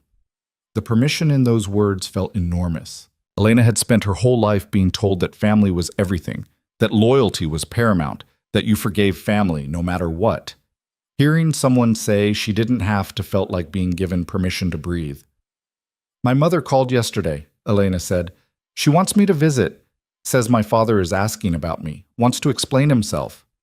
"Do you want to hear his explanation?" "No, but I feel like I should want to." Elena turned to face Adrian. "Does that make sense?" "Perfect sense.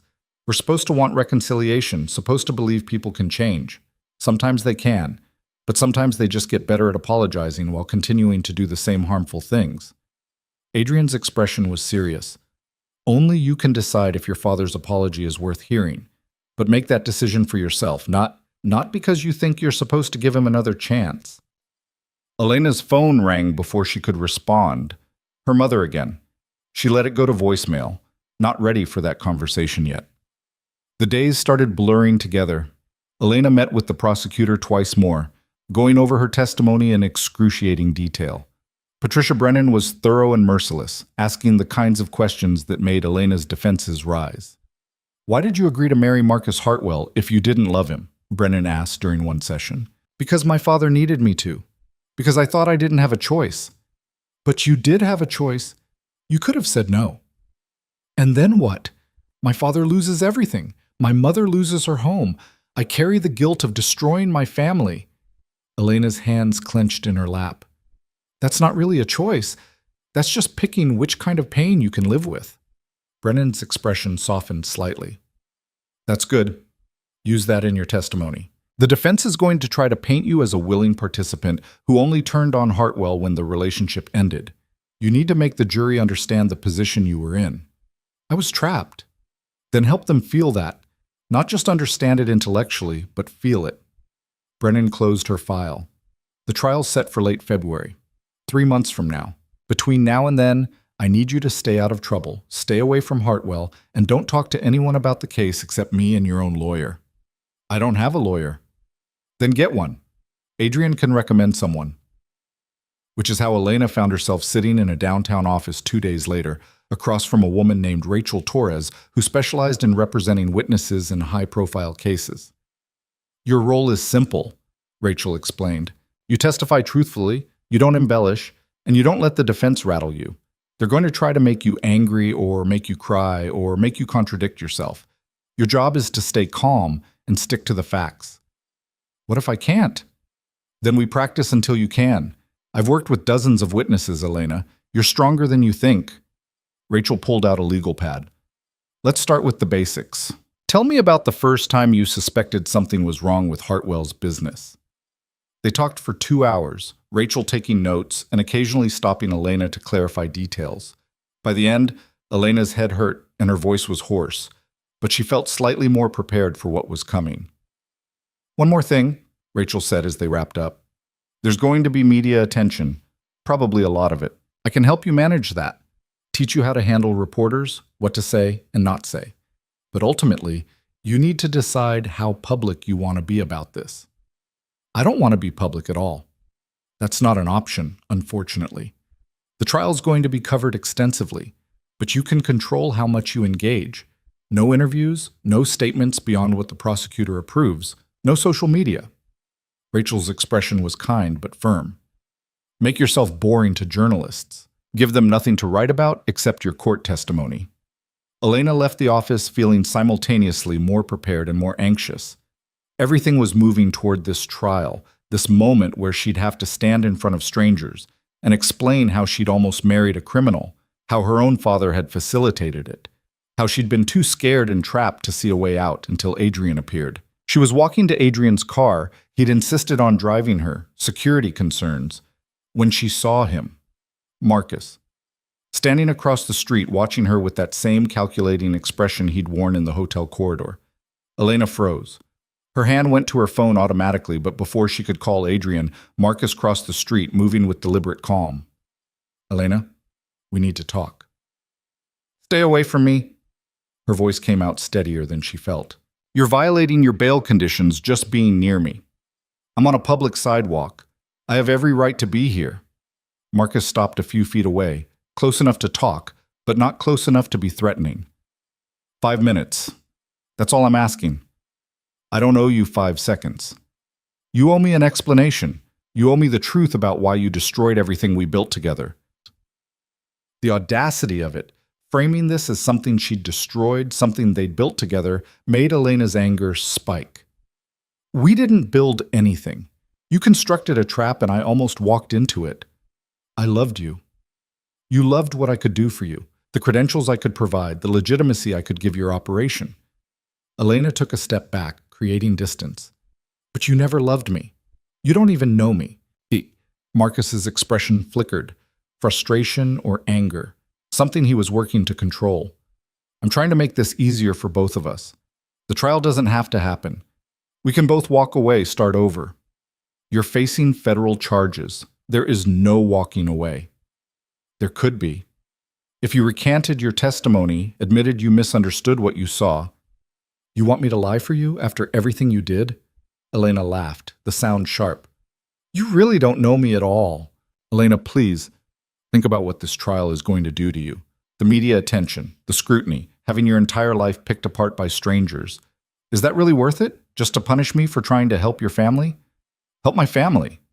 You manipulated my father's desperation, used me as a pawn, and planned to make me an accessory to federal crimes. That's not help. That's predation. Marcus took a step closer, and Elena's hand found her phone, finger hovering over Adrian's number. But before either of them could move, a car pulled up to the curb, and Adrian got out, his expression dangerous. Hartwell, step back. We're just talking. You're harassing a witness in an active federal case. That's a crime. Adrian positioned himself between Marcus and Elena, his body language making it clear he was ready to get physical if necessary. Leave, now, before I call your bail supervisor and have you back in custody before dinner. For a moment, Marcus looked like he might argue. Then something in Adrian's expression made him reconsider. He stepped back, hands raised in mock surrender. This isn't over, Elena. The trial's going to bring out truths you're not ready for. About your father, about what he knew, about the choices you made. His smile was cold. You might want to reconsider which side you're on before it's too late. He walked away, unhurried, leaving Elena shaking with adrenaline and Adrian radiating barely controlled fury. Are you okay? Adrian asked, his voice tight. I'm fine. He didn't touch me. That's not what I asked. Adrian guided her to the car, opened the door. Did he threaten you? Not directly. He tried to convince me to recant my testimony, said the trial was going to expose things about my father. Elena got in the car, her hands still trembling. What did he mean by that? Adrian started the engine, his jaw tight. I don't know, but I'm going to find out. The drive back to the house was silent, Adrian making calls in a language Elena didn't understand, his tone sharp with whatever he was saying. By the time they pulled into the driveway, he'd made 4 calls and his expression had gone from angry to grim. What? Elena demanded as they walked inside. What did you find out? Adrian waited until they were in his office, door closed, before answering. Your father's plea deal includes testimony about your knowledge of the operation. Elena's blood went cold. What? He's claiming you knew more than you're admitting, that you were aware of suspicious activity months before you took that photo, that you chose to ignore it because you wanted the financial security Marcus was offering. Adrian pulled up documents on his computer. It's his way of reducing his own culpability, spreading the blame around, making it seem like everyone was complicit. That's not true. I didn't know. I know. And the evidence supports that. But Hartwell's defense team is going to use your father's statement to attack your credibility. They're going to paint you as someone who was fine with the illegal activity until the relationship went bad. Elena sank into a chair, the betrayal hitting her like a physical blow. My own father is lying about me to save himself. Yes. After everything I did, testifying, cooperating, trying to bring down the people who used him, he's throwing me under the bus. Yes. Adrian's voice was gentle. I'm sorry. I know this isn't what you wanted to hear. Elena felt tears burning, but refused to let them fall. What do I do? You tell the truth. You let the prosecutor know what your father's claiming so she can prepare a response. And you accept that your father is exactly who he showed himself to be, someone who will sacrifice anyone, including his own daughter, to protect himself. The words should have hurt more than they did. Instead, Elena felt something close to relief. She'd been holding on to this fragile hope that her father was better than his actions, that underneath the desperation and fear was someone who actually loved her. But this, lying about her to reduce his own sentence, this made it clear. Her father loved himself more than he'd ever loved her. I need to tell my mother, Elena said. Are you sure? She's already struggling with your father's arrest. She deserves to know the truth. That he's not just a victim of circumstance, he's actively trying to destroy me to save himself. Elena pulled out her phone. I'm done protecting him from the consequences of his choices. She called her mother from Adrian's office, putting it on speaker so he could hear. Her mother answered on the 3rd ring, sounding tired. Elena, honey, I was hoping you'd call. Mom, I need to tell you something about Dad's plea deal. Oh, he told me about that. He's finally being honest about what he did, trying to make amends. He's lying about me, claiming I knew about the illegal activity, that I was complicit. Elena kept her voice steady with effort. He's trying to reduce his sentence by making me look guilty. Silence on the other end. Then, quietly, that can't be right. Your father wouldn't. He would. He did. The prosecutor showed me the statement. Elena closed her eyes. Mom, I love you, but I need you to understand something. Dad is not the man you want him to be. He's not the victim here. He made choices that hurt people, and now he's making more choices that hurt me, and I can't keep pretending otherwise. But he's your father. Being my father doesn't give him permission to destroy me. And you defending him doesn't help anyone. Elena's voice cracked slightly. I'm going to testify at the trial. I'm going to tell the truth about what happened. And if Dad wants to lie about me to save himself, that's his choice. But I need you to know whose side I'm on. I'm on the side of the truth, even if that makes me the bad guy in this family. You could never be the bad guy, sweetheart. You're hurting and confused, and this man you're staying with is filling your head with, Adrian saved my life. He gave me the choice to escape a situation that would have destroyed me. And he's been honest with me about everything, even when the truth was hard to hear. Elena opened her eyes, looked at Adrian, who was listening with careful neutrality. I know you don't want to believe Dad is capable of this, but he is. And I can't protect you from that anymore. Her mother was crying now, soft sounds that made Elena's chest ache. What am I supposed to do? He's my husband. That's your choice to make. But I can't be part of this family if it means sacrificing myself for his mistakes. Elena wiped at her own eyes. I love you, but I have to choose myself this time. She ended the call before her mother could respond, her hands shaking. Adrian handed her a box of tissues without comment. That was hard, he said after a moment. That was necessary. Elena blew her nose, pulled herself together. My whole life I've been making myself smaller so other people could be comfortable. So my father could pretend he was a good man, so my mother could pretend we were a happy family. I'm done with that. Good. Good? Yes. Good. Adrian leaned against his desk. You're finally choosing yourself instead of letting other people's comfort dictate your choices. That's growth. Elena wanted to feel triumphant. Instead, she just felt exhausted and sad and angry all at once. I don't feel like I'm growing. I feel like I'm burning everything down. Sometimes burning it down is the only way to build something better. Adrian's expression was serious. Your father built a version of you that served his needs. Your mother maintained it because it was easier than facing the truth. But that version wasn't real, and maintaining it was killing you. So yes, you're burning it down. And yes, it hurts. But what comes after will actually be yours. The words settled over Elena like a promise. What comes after will be yours. Not her father's, not Marcus's, not anyone else's. Hers. Okay, she said quietly. Okay. The next few weeks were a study in controlled chaos. Elena met with Rachel 3 more times, practicing her testimony until she could deliver it without breaking down. She avoided all contact with her family. Her mother stopped calling after a week, which hurt, but also felt like a necessary boundary. The media attention intensified as the trial date approached, reporters camping outside the gates of Adrian's property until he had them removed for trespassing. Through it all, Adrian was there, steady, present, asking nothing of her except that she take care of herself. They fell into rhythms that felt almost domestic. Morning coffee together, evenings playing chess or reading in the library, conversations that ranged from trivial to profound. Can I ask you something personal? Elena said one night as they sat by the fireplace, the winter darkness pressing against the windows. You can ask. I might not answer. Fair. Elena set down her book. Have you ever been in love? Adrian was quiet for a long moment, his expression unreadable. Once. A long time ago. What happened? She wanted me to be someone I wasn't. Someone softer, more conventional, less... He gestured vaguely. Less all of this. And I couldn't be that person. So she left. Do you regret it? I regret that I couldn't give her what she needed, but I don't regret being who I am. Adrian's eyes found Elena's. Love that requires you to diminish yourself isn't really love.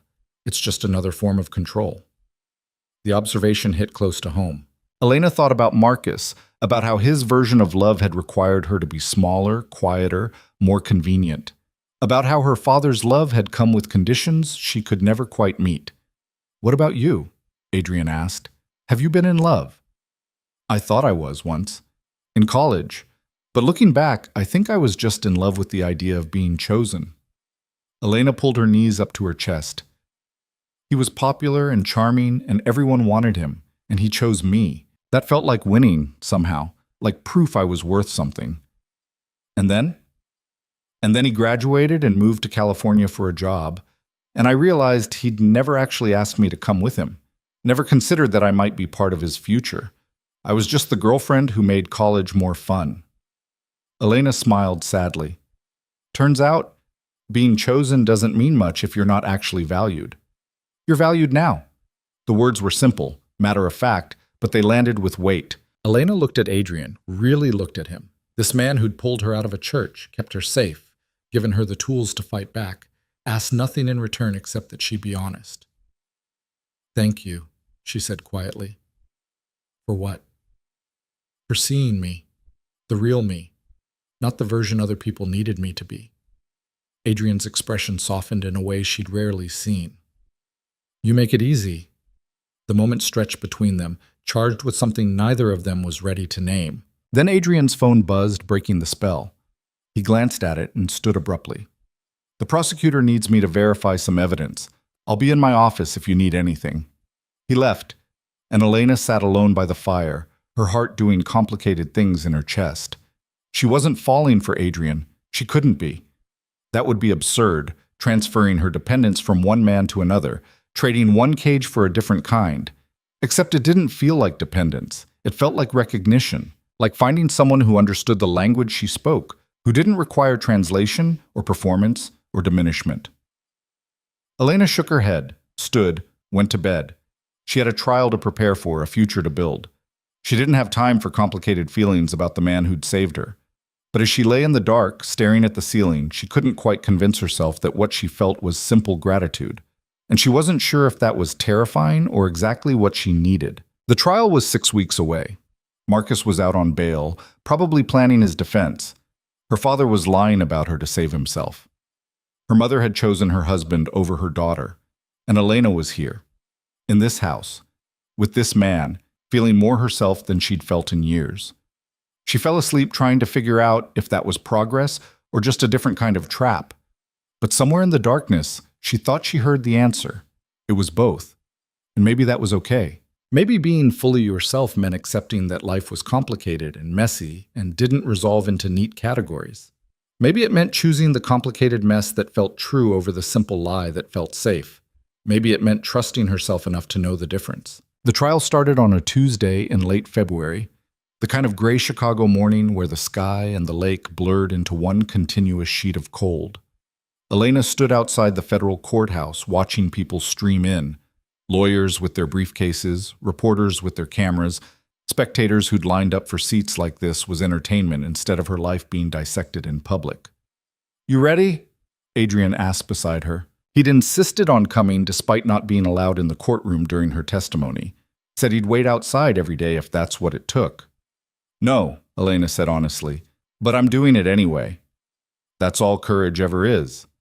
They walked in together, through security, past the reporters shouting questions Elena had been trained to ignore. Rachel met them in the hallway outside the courtroom, looking crisp and professional in a navy suit. "Remember what we practiced," she said, guiding Elena to a bench away from the crowd. "Answer the questions you're asked. Don't volunteer extra information, and if the defense tries to rattle you, take a breath before responding. You're not on trial here. They are." Elena nodded, though her hands were shaking. Through the courtroom doors, she could see the prosecution team setting up, Marcus sitting at the defense table looking composed and expensive in a tailored suit. Her father was testifying for the prosecution as part of his plea deal. She'd see him eventually, though not today. "Miss Vaughn?" A court officer appeared. "They're ready for you." Adrian squeezed her hand once, quick and warm. "You've got this." Elena walked into the courtroom alone, her heels clicking on the marble floor. Every eye turned to watch her, the jury, the judge, the spectators packed into the gallery. Marcus's gaze was steady and cold, calculating even now. Elena forced herself to look away, to focus on Patricia Brennan at the prosecution table. The oath was administered. Elena swore to tell the truth, the whole truth, nothing but the truth. Then she sat in the witness box and waited for the questioning to begin. Brennan started gentle, establishing the basics. How Elena had met Marcus through her father, how the engagement had been arranged to satisfy her father's debts, how she'd agreed despite her reservations because she felt she had no choice. "Can you describe your emotional state during the engagement period?" Brennan asked. "I felt trapped, like I was drowning slowly and no one could hear me asking for help." Elena kept her voice steady. "I knew the marriage was wrong, knew Marcus didn't love me, but I also knew my father would lose everything if I didn't go through with it, and I'd carry that guilt forever." "So you felt responsible for your father's financial situation?" "I felt responsible for fixing it. That's different." Elena glanced at the jury. "My father created his own problems through bad business decisions, but he'd spent my whole life making me feel like his happiness, his success, his reputation were my responsibility to maintain. So when he said marrying Marcus would save the family, I believed him." The questioning continued for over an hour. Elena described finding the suspicious documents in Marcus's office, taking the photo, her growing unease about what she was being pulled into. Brennan guided her through it carefully, each question building on the last, creating a narrative the jury could follow. Then it was the defense's turn. Marcus's lead attorney was a man named Richard Kohlberg, silver-haired and sharp-eyed, the kind of lawyer who cost more per hour than Elena used to make in a week. He approached the witness box with a smile that didn't reach his eyes. "Miss Vaughn, you testified that you felt trapped in this engagement. But isn't it true that you accepted expensive gifts from Mr. Hartwell? Jewelry, clothing, a custom phone?" "Yes." "And you attended events with him? Dinners at exclusive restaurants, galas, fundraisers?"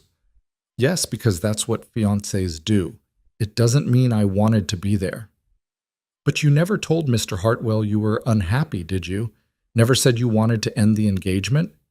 "I tried to, multiple times. He always redirected the conversation or reminded me of what my father owed him." Elena kept her voice level, despite the anger rising in her chest. When someone holds your family's survival over your head, no stops being an option. Kohlberg's expression didn't change. "Isn't it true, Miss Vaughn, that you have a degree in forensic accounting from Northwestern University?" "Yes." "And you worked for 3 years at Morrison & Price, one of Chicago's most prestigious accounting firms?" "Yes." "So you're trained to identify suspicious financial activity. In fact, that's exactly what you were hired to do at Morrison & Price, review client accounts for irregularities." Elena saw where this was going. "That's correct." "So when you saw those documents in Mr. Hartwell's office, the ones you claim made you suspicious, you would have immediately recognized them as evidence of potential criminal activity, wouldn't you?" "I recognized that the numbers didn't make sense, yes. And yet you didn't report it to authorities immediately. You didn't call the police or the FBI. Instead, you continued the engagement, continued accepting gifts from Mr. Hartwell, continued planning a wedding." Kohlberg paused for effect. "Why is that, Miss Vaughn?" "Because I was scared. Because my father's debts were real, and I didn't have another solution. Because I was 27 years old and trying to survive a situation I didn't create and didn't know how to escape from." Elena's voice rose slightly, despite Rachel's coaching. "I took the photo because some part of me knew it was wrong and wanted evidence. But I didn't know what to do with that evidence until Adrian Moretti gave me a way out." "Ah, yes, Mr. Moretti." Kohlberg's smile sharpened. "The man who conveniently appeared at your wedding and whisked you away." "How long had you known Mr. Moretti before the wedding day?" "I'd never met him before." "Never spoken to him? Never communicated with him in any way?" "No. And yet he knew exactly when and where your wedding was taking place. He knew enough about your situation to stage a dramatic rescue. Don't you find that suspicious, Miss Vaughn?" "Objection," Brennan called. "Speculation." "Sustained," the judge said. "But the seed was planted. Kohlberg moved on, painting a picture of Elena as someone sophisticated enough to recognize criminal activity, but complicit enough to ignore it for personal gain. He brought up her expensive education, her professional experience, the fact that she'd had opportunities to speak up and chose not to. "Isn't it true," Kohlberg said, "that your father has testified as part of a plea deal that you were aware of suspicious activity in Mr. Hartwell's business as early as 6 months before the wedding?" Elena's blood went cold. "That's not true. Your own father testified under oath that you knew—" "My father is lying to reduce his sentence." Elena cut him off, her voice hard. "He's claiming I was complicit to spread the blame around and make himself look less guilty. But I didn't know. I suspected something was wrong toward the end, yes, but I didn't have concrete knowledge until I saw those documents." "So your testimony is that your father is lying under oath?" "My testimony is that my father will say whatever he needs to say to protect himself, even if it means destroying his own daughter." The words came out bitter. "He's already proven that by selling me to Marcus in the first place." Kohlberg spent another 30 minutes trying to poke holes in her story, but Elena held steady. Every question Rachel had prepared her for, every trap Kohlberg tried to set, she navigated with increasing confidence. By the time Brennan did her redirect examination, Elena felt wrung out, but intact. "One final question, Miss Vaughn," Brennan said. "If you could go back to that moment in the church, to the moment when Mr. Moretti extended his hand, would you make the same choice?" Elena looked at Marcus, at the man who'd planned to use her and discard her, who sat there now acting like he was the victim of a vindictive woman's lies. Then she looked at the jury. "Yes," she said clearly, "because choosing myself, choosing my own safety and freedom over other people's expectations was the first truly honest thing I'd done in years, and I won't apologize for that." She was dismissed.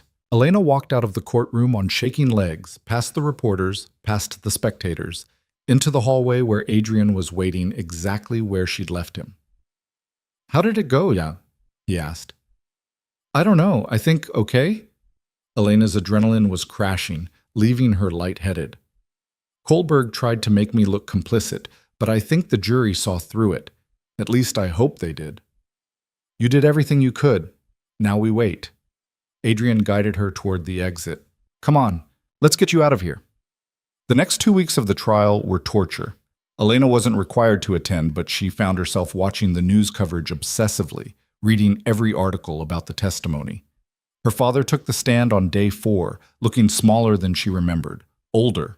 He testified about the transactions he'd facilitated, the meetings he'd attended, the way Marcus had pulled him deeper into the operation until he was too compromised to back out. "And your daughter?" the prosecutor asked. "What did she know about your activities?" Thomas Vaughn hesitated, and in that hesitation, Elena saw the choice he was making. She suspected something was wrong. She asked questions I couldn't answer, but she didn't have concrete knowledge of the criminal activity. It wasn't a full recantation of his earlier statement, but it was closer to the truth than Elena had expected. Maybe some small part of her father still existed underneath all the self-preservation. Or maybe his lawyer had convinced him that lying about his daughter would hurt his credibility with the jury. Either way, Elena felt something loosen in her chest. Not forgiveness. She wasn't ready for that. Might never be ready. But acknowledgement that her father was complicated, capable of both betrayal and small moments of honesty. The trial concluded on a Friday. Closing arguments were sharp and brutal. Brennan painting Marcus as a predator who exploited vulnerable people, Kohlberg painting him as a successful businessman victimized by an overzealous prosecution and an ex-fiancé with an axe to grind. The jury got the case that afternoon and deliberated through the weekend. Elena spent those days at Adrian's house, unable to eat, unable to sleep properly, pacing the library like a caged animal. Adrian let her pace, occasionally bringing her tea or dragging her outside for walks around the property when she'd been inside too long. "What happens if they acquit him?" Elena asked during one of those walks, the late winter air sharp enough to hurt. "Then the system failed, and we figure out what comes next," Adrian said. "But I don't think they will. The evidence is strong, your testimony was compelling, and Hartwell's own financial records show a pattern that's impossible to explain away. But what if—" "Elena." Adrian stopped walking, turned to face her. "You can't control the jury. You can't control the outcome. All you could control was whether you told the truth, and you did. Whatever happens next isn't on you. It feels like it's on me. I know, but that's not the same as it being true. His expression was gentle. You did your part. Now you have to trust that justice will do its part. The jury came back Monday afternoon. Elena was in the library when Adrian appeared in the doorway, his phone in his hand. Verdict's in, he said. Do you want to be there? Elena thought about it. Thought about sitting in that courtroom, watching Marcus's face as his fate was decided. Thought about the media circus, the reporters, the spectators treating this like entertainment. No, she decided. I don't need to watch him go down. I just need to know that he does. They waited in Adrian's office, the television on but muted, showing the courthouse steps where reporters were gathering. Adrian's phone buzzed 20 minutes later. He looked at it, and his expression shifted into something that might have been satisfaction. Guilty, he said. All counts. The jury deliberated for less than 6 hours. Elena sat down hard in the nearest chair. All counts? Conspiracy to commit money laundering, wire fraud, tax evasion, obstruction of justice. He's looking at 30 years minimum, possibly more. Adrian pulled up the news alert on his phone, showed her. It's over, Elena. He's going to prison. The relief should have been immediate and overwhelming. Instead, Elena felt strangely numb. She'd been carrying this weight for so long, the fear, the anger, the constant awareness that Marcus was out there, free, dangerous, that its absence left her feeling unmoored. What about my father? She asked. His sentencing is next month. With the plea deal and his cooperation, probably 3 years probation, community service, restitution payments. Adrian set down his phone. He won't see the inside of a prison cell. And I'm supposed to be okay with that. You're supposed to feel however you feel about it. There's no right answer here. Adrian moved to sit across from her. Your father made choices that hurt you. He also made choices that helped bring down Hartwell. Both things are true. You don't have to forgive him or reconcile with him or pretend everything's fine. But you also don't have to carry anger about it forever. What if I want to carry the anger? Then carry it. Just make sure it's serving you instead of consuming you. Elena leaned back, closed her eyes. I don't know what to feel. I thought I'd be happy when this was over, relieved, something. But I just feel tired. That's normal. You've been running on adrenaline and survival instinct for months. Now that the immediate danger is gone, your body's finally letting you feel the exhaustion. Adrian's voice was gentle. Take some time. Sleep. Eat. Figure out what you want your life to look like now that you're not defined by this case. What if I don't know what I want? Then you figure it out. One day at a time, one choice at a time. Adrian stood. But you do it from a place of freedom instead of fear. That's the difference. The media attention faded over the next few weeks. Marcus was sentenced to 32 years in federal prison without possibility of parole. The headlines moved on to newer scandals, and Elena found herself with something she hadn't had in months: privacy. She used it to sleep, mostly. 10, 12, 14 hours a day sometimes, her body making up for months of stress. When she wasn't sleeping, she read books from Adrian's library, took long walks by the lake, slowly remembered what it felt like to exist without constantly looking over her shoulder. Her mother called 3 weeks after the verdict. Elena almost didn't answer, but something made her pick up. Elena? Her mother's voice was tentative. I know I don't have the right to ask how you are, but I'm asking anyway. I'm okay, Elena said carefully. Better than okay, actually. I saw the news about Marcus's sentence. A pause. You were very brave testifying like that. I was terrified, but I did it anyway. That's what brave is, sweetheart. Her mother took a shaky breath. I owe you an apology, several apologies, for not protecting you from your father's decisions, for choosing him over you when you needed me to choose you, for not seeing what he was willing to sacrifice until it was almost too late. Elena felt tears prick her eyes. Why are you telling me this now? Because I've had time to think, time to sit with what your father did and what I allowed by looking the other way. And I realized that I spent so many years being his wife that I forgot how to be your mother. Her mother's voice cracked. I'm not asking you to forgive me. I'm just asking if maybe someday we could try to build something new. Not what we had before, but something honest. I don't know if I can do that yet, Elena said honestly. The hurt is still too fresh.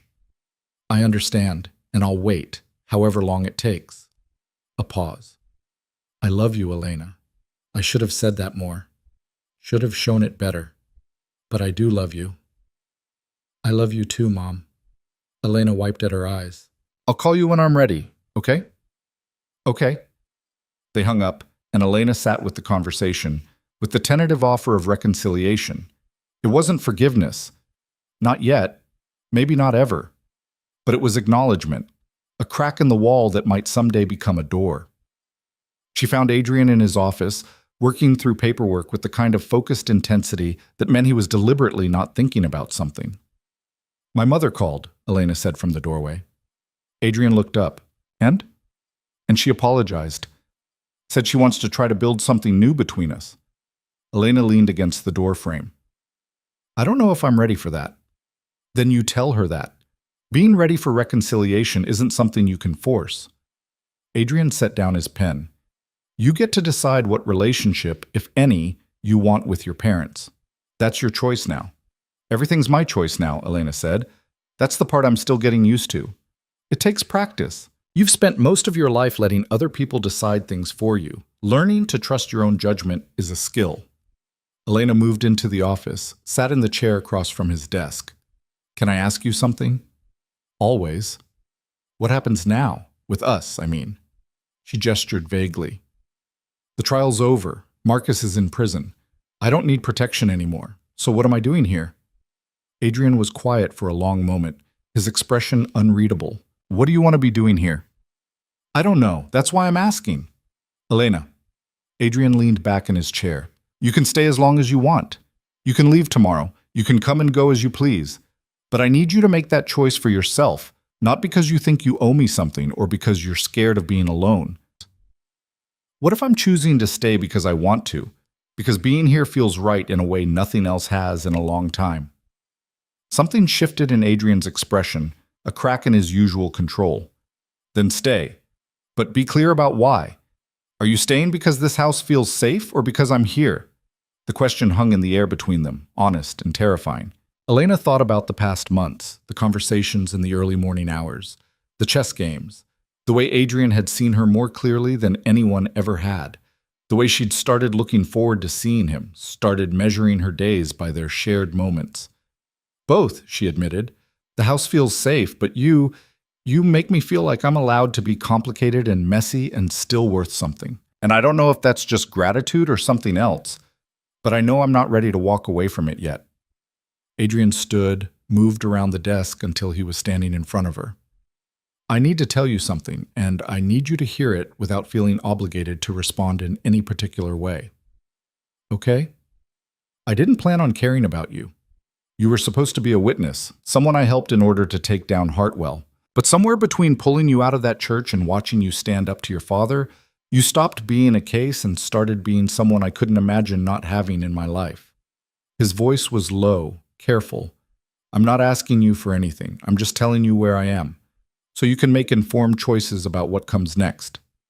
Elena's heart was doing complicated things in her chest. You care about me? Yes. As more than just someone you're protecting? Yes. Then why didn't you say something before? Because you needed space to figure out who you were without being defined by someone else's expectations. And I didn't want to become another person telling you how to feel or what to choose. Adrian's expression was serious. I still don't. What you do with this information is entirely up to you. Elena stood, closing the distance between them until she could see the flecks of gold in his dark eyes. What if I want to do something incredibly stupid and impulsive? Then I'd probably try to talk you out of it. Unless the stupid, impulsive thing is kissing me, in which case I'd make an exception. Elena laughed, the sound surprised and genuine. You're terrible at romance. I'm aware. It's never been my strong suit. But Adrian was smiling, and something about that smile made Elena's breath catch. She kissed him, not because she owed him, not because she was grateful, not because she needed saving, but because she wanted to. Because standing in this office with this man who'd never asked her to be anything except honest felt like the most right thing she'd done in her entire life. Adrian kissed her back carefully, like she was something precious that might break. His hand came up to cup her face, gentle but certain, and Elena felt something in her chest settle into place. When they finally pulled apart, Adrian rested his forehead against hers. That was either the best decision you've ever made or the worst. I'm choosing to believe it's the best. Works for me. They stood there for a long moment, breathing the same air, before Adrian stepped back. I need you to understand something. I'm not Marcus. I'm not your father. I'm not going to make decisions for you or tell you what to do or expect you to diminish yourself for my comfort. But I'm also not perfect. I'm going to make mistakes, say the wrong thing, probably drive you crazy with my need to control situations I can't control.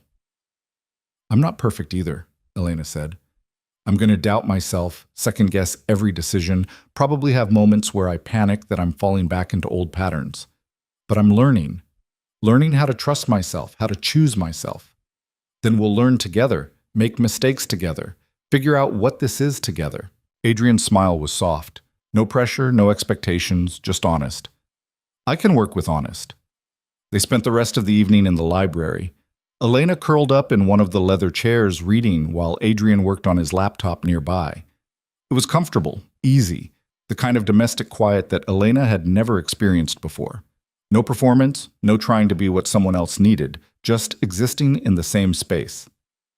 Around midnight, Elena set down her book. I think I want to get my own place. Not because I want to leave here, but because I need to prove to myself that I can build a life that's mine. That makes sense, Adrian said without looking up from his computer. I can help you look if you want. Or not, if you'd rather do it alone. I'd like your help, but I need to make the final decision. Agreed. And I want to go back to work. Maybe not accounting, I think I'm done with that world. But something that uses my skills makes me feel useful. What are you thinking? I don't know yet. Maybe forensic work for nonprofits, helping them identify fraud. Maybe consulting for small businesses that can't afford full-time accountants. Something that helps people instead of just moving money around. Elena pulled her knees up to her chest. I want to build something that matters. You will. Adrian finally looked up, his expression warm. You've got time to figure it out. No rush. Over the next few months, Elena did exactly that. She found an apartment in Lincoln Park, small but sunny, with a view of the park and enough space to feel like her own. She started consulting work, helping 3 small nonprofits set up better financial tracking systems. She had coffee with her mother once, an awkward 2 hours that ended without reconciliation, but without anger either. Progress, not resolution. Her father reached out through his lawyer asking if she'd be willing to meet. Elena thought about it for a week before declining. Maybe someday she'd be ready for that conversation, but not yet. She was still learning how to be angry without feeling guilty about it, how to set boundaries without apologizing for them. She and Adrian fell into a rhythm, dinners twice a week, weekends at his house, careful conversations about what they wanted this relationship to be. It wasn't simple or easy, but it was honest. And honest, Elena was learning, was more important than easy. One morning in early June, Elena woke in her own apartment to sunlight streaming through windows she'd chosen, in a bed she'd bought herself, wearing pajamas no one had opinions about. She made coffee in her own kitchen, sat at her own table, and opened her laptop to check emails about work she'd decided to do. Every choice was hers. Every piece of this life belonged to her. Her phone buzzed with a text from Adrian. Dinner tonight? I'm cooking.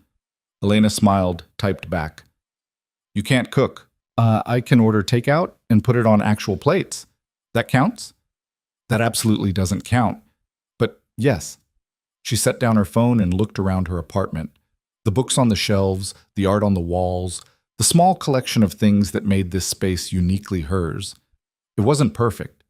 The couch was secondhand, the kitchen table wobbled slightly, and she still woke up some nights with anxiety about money, even though her consulting work was going well.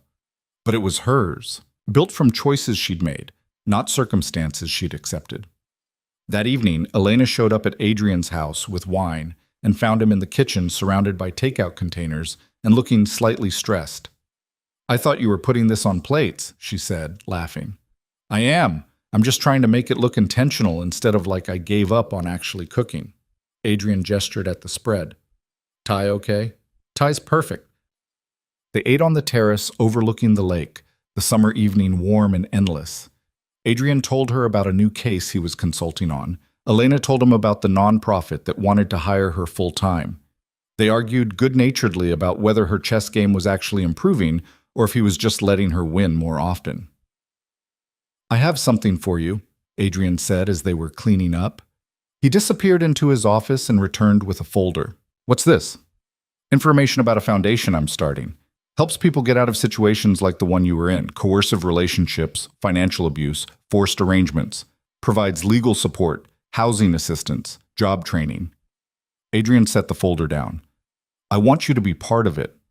Not as a victim sharing your story, but as someone helping build the programs. Your experience with forensic accounting could be useful for helping people untangle their finances from abusive partners. Elena opened the folder, scanned the preliminary plans. It was ambitious, well-funded, exactly the kind of thing that would make a real difference. Why me? She asked. Because you understand what it's like to be trapped, and you understand that getting out is just the first step. Building a new life is the hard part. Adrian leaned against the counter. But only if you want to, no pressure. Elena thought about it.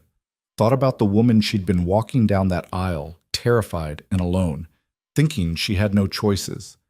Thought about the woman she was now, sitting in a kitchen with a man who'd given her the tools to save herself. I want to, she said. I want to help other people find their way out. Good. Because I already put your name on the incorporation papers. Adrian. What? I was confident you'd say yes. His smile was unrepentant. Besides, if you'd said no, I would have just taken your name off and pretended I never asked. Elena threw a dish towel at him, which he caught easily, still smiling.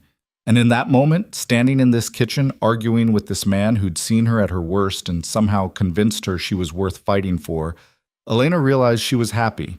Not the performative happiness she'd tried to manufacture for her father or for Marcus. Real happiness, complicated and messy, and built on a foundation of choices she'd made for herself. Thank you, she said quietly. For what? For pulling me out of that church. For giving me space to figure out who I am. For seeing me. Adrian set down the towel, moved closer. You pulled yourself out. I just gave you the option. Everything after that? That was all you.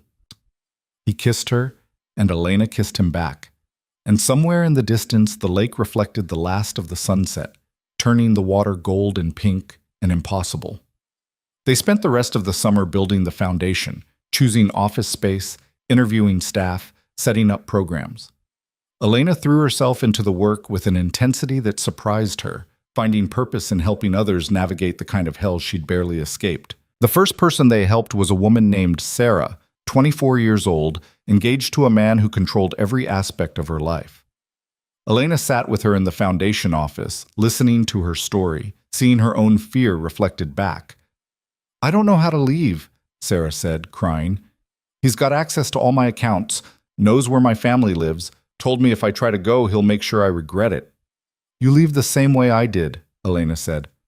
One choice at a time, one step at a time, and you let people help you, even when everything in you says you have to do it alone. They got Sarah out that week, set her up in a safe apartment, helped her open new bank accounts, connected her with a lawyer who specialized in restraining orders. It wasn't simple or clean, and Sarah struggled with guilt and fear and the constant pull to go back to what was familiar even if it was terrible. But she didn't go back, and 3 months later she called Elena to say she'd gotten a job, started therapy, felt like maybe she could breathe again. Thank you, Sarah said on that call, for showing me it was possible.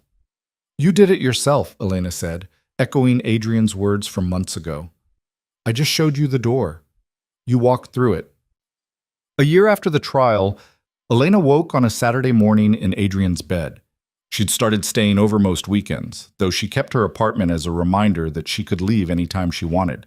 Adrian was already up, probably in his office, dealing with whatever crisis had come up overnight.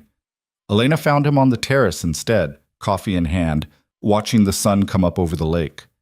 You're not working, she observed, sliding her arms around him from behind. Shocking, I know. Adrian leaned back into her embrace. I'm trying this new thing where I occasionally relax and enjoy life instead of constantly preparing for the next disaster. How's that going? Terrible. I hate it. But you keep insisting it's healthy, so I'm trying. He turned to face her, his expression soft. I have something to tell you. That sounds ominous. It's not. At least I hope it's not. Adrian took a breath. Marcus Hartwell's appeal was denied yesterday, all 32 years upheld. He's never getting out. Elena felt something she'd been holding release, a tension she hadn't fully acknowledged until it was gone.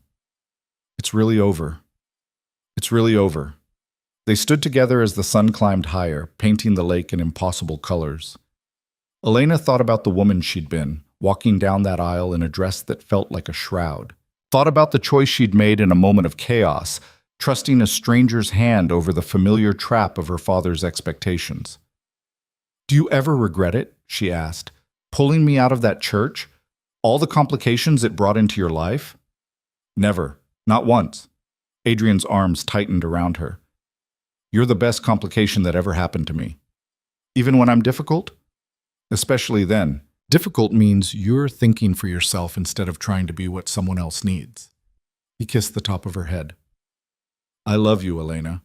Complicated, difficult, still figuring it out you. Elena's breath caught. They'd danced around the word for months, both of them too cautious to say it out loud. I love you too. Even though you're controlling and overprotective and terrible at actually relaxing. That's fair. They went inside eventually, made breakfast together in the kitchen where Elena had agreed to help build the foundation. They argued about whether scrambled eggs needed cheese. Adrian insisted they did. Elena disagreed, and ended up making them both ways so they could each prove their point. Later, Elena drove to her apartment to pick up some clothes and found an envelope that had been slipped under her door. No return address, just her name in handwriting she recognized. Inside was a single page, her father's careful script. Elena, I know you're not ready to see me. I know I don't deserve your forgiveness or your time, but I need you to know that testifying helped me understand what I'd done. Not just the crimes, but the damage to you, to our family. I'm not asking you to forgive me. I'm just asking you to know that I see it now. I see what I sacrificed and why it was unforgivable. I'm sorry. I'll always be sorry. Dad. Elena read it twice, then set it on her kitchen counter. She didn't tear it up, but she didn't respond either. Maybe someday she'd be ready for that conversation, ready to hear her father's apology in person. But not today. Today she had a foundation to run, a relationship to nurture, a life to build that belonged entirely to her. She texted her mother instead. Coffee next week?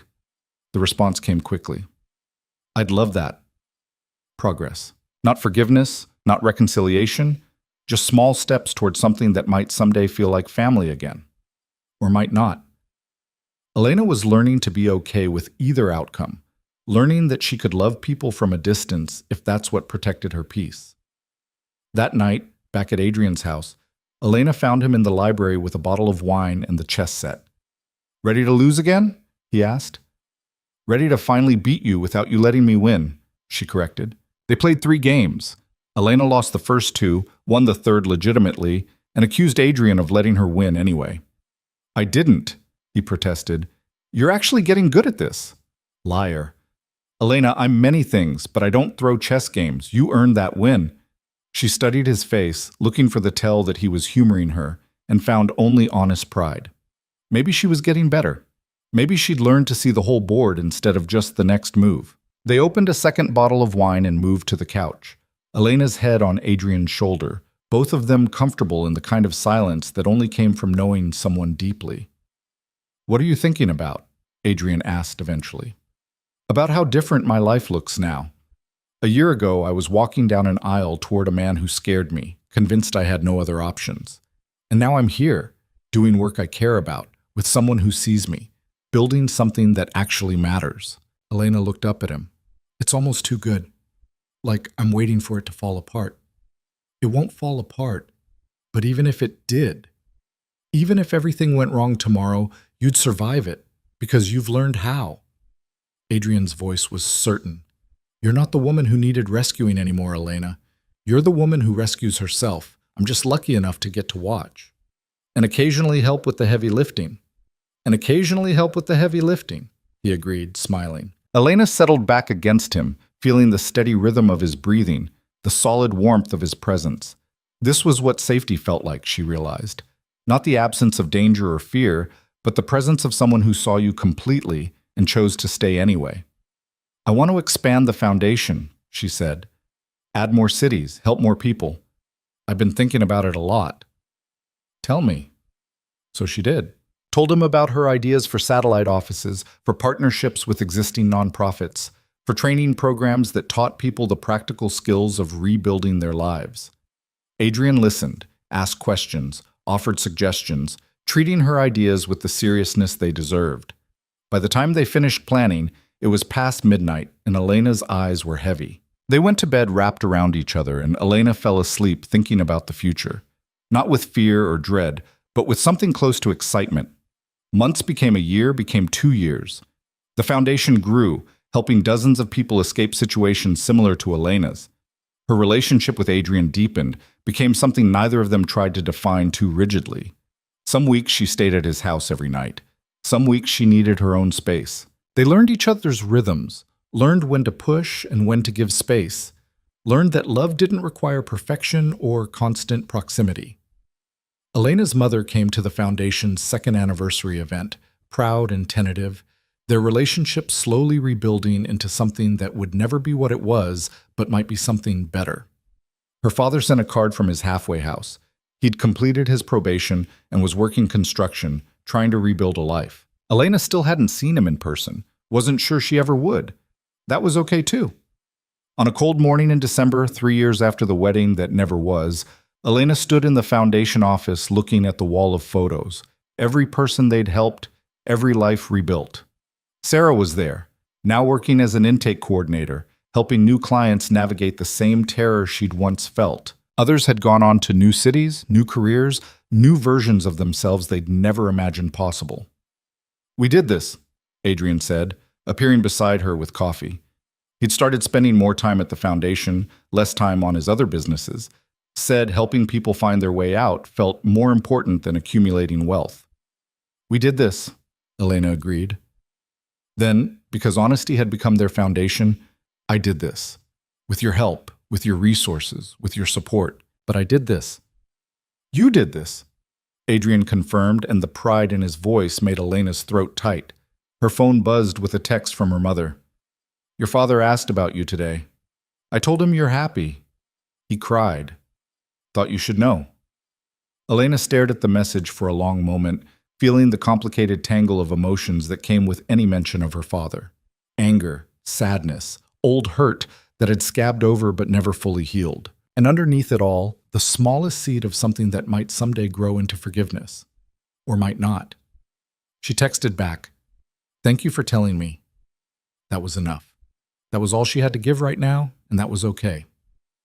That evening, Adrian cooked dinner, actually cooked it, having finally learned after 3 years of Elena's teasing, and they ate on the terrace despite the cold, bundled in blankets, watching the lake turn dark. I have something for you, Elena said, pulling out a small box. It's not my birthday. It's not a birthday present. It's a thank you present. She handed him the box. For giving me my life back. Inside was a key. Adrian looked at it, then at Elena, understanding dawning. Is this a key to my apartment, which I'm giving up next month because I've been staying here 6 nights a week anyway, and it feels silly to keep paying rent on a place I barely use? Elena took a breath. I want to live with you. Not because I need to, not because I'm scared to be alone, but because I choose to. Because building a life with you feels right. Adrian set down the key, cupped her face in both hands. Are you sure? Because once you move in, I'm going to be insufferable about knowing where you put things and having opinions about furniture placement. I'm already aware of your control issues. I'm choosing you anyway. Elena smiled. Besides, someone needs to make sure you actually eat vegetables and occasionally take a day off. That's fair? He kissed her, and Elena kissed him back. And somewhere in the distance, the city lights reflected off the water like stars fallen to earth. This was it, Elena thought. This was the life she'd built from the ashes of the one that had almost consumed her. Not perfect, not simple, but honest and chosen and entirely hers. She thought about the woman in the white dress, terrified and trapped, taking a stranger's hand in a moment of desperate courage. She wanted to tell that woman it would be okay, that the choice she was about to make would lead here, to this terrace, this man, this life built from scratch. But that woman wouldn't have believed her. She was too scared, too convinced that safety meant surrender, that love required sacrifice. She'd had to learn the hard way that the opposite was true, that real love required honesty, that real safety came from knowing you could leave and choosing to stay.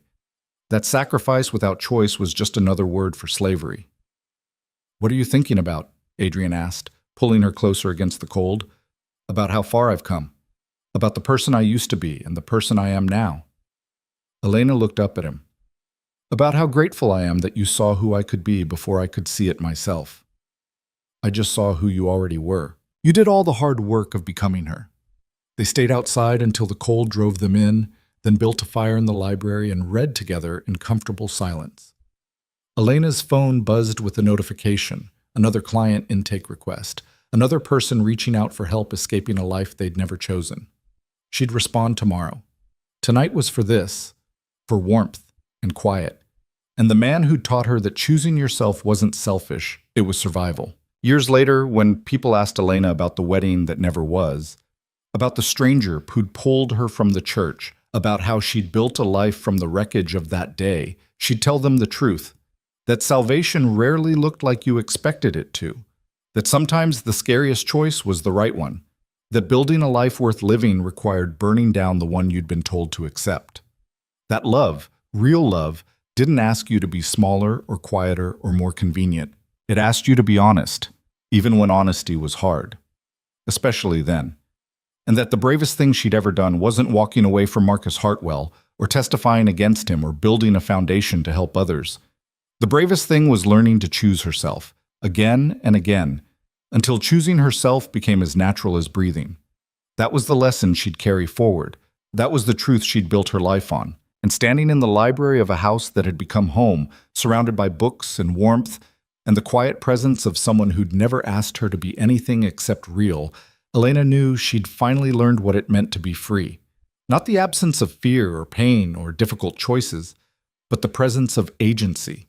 The knowledge that whatever came next, she'd face it as herself, not as someone else's version of who she should be. That was enough. That was everything.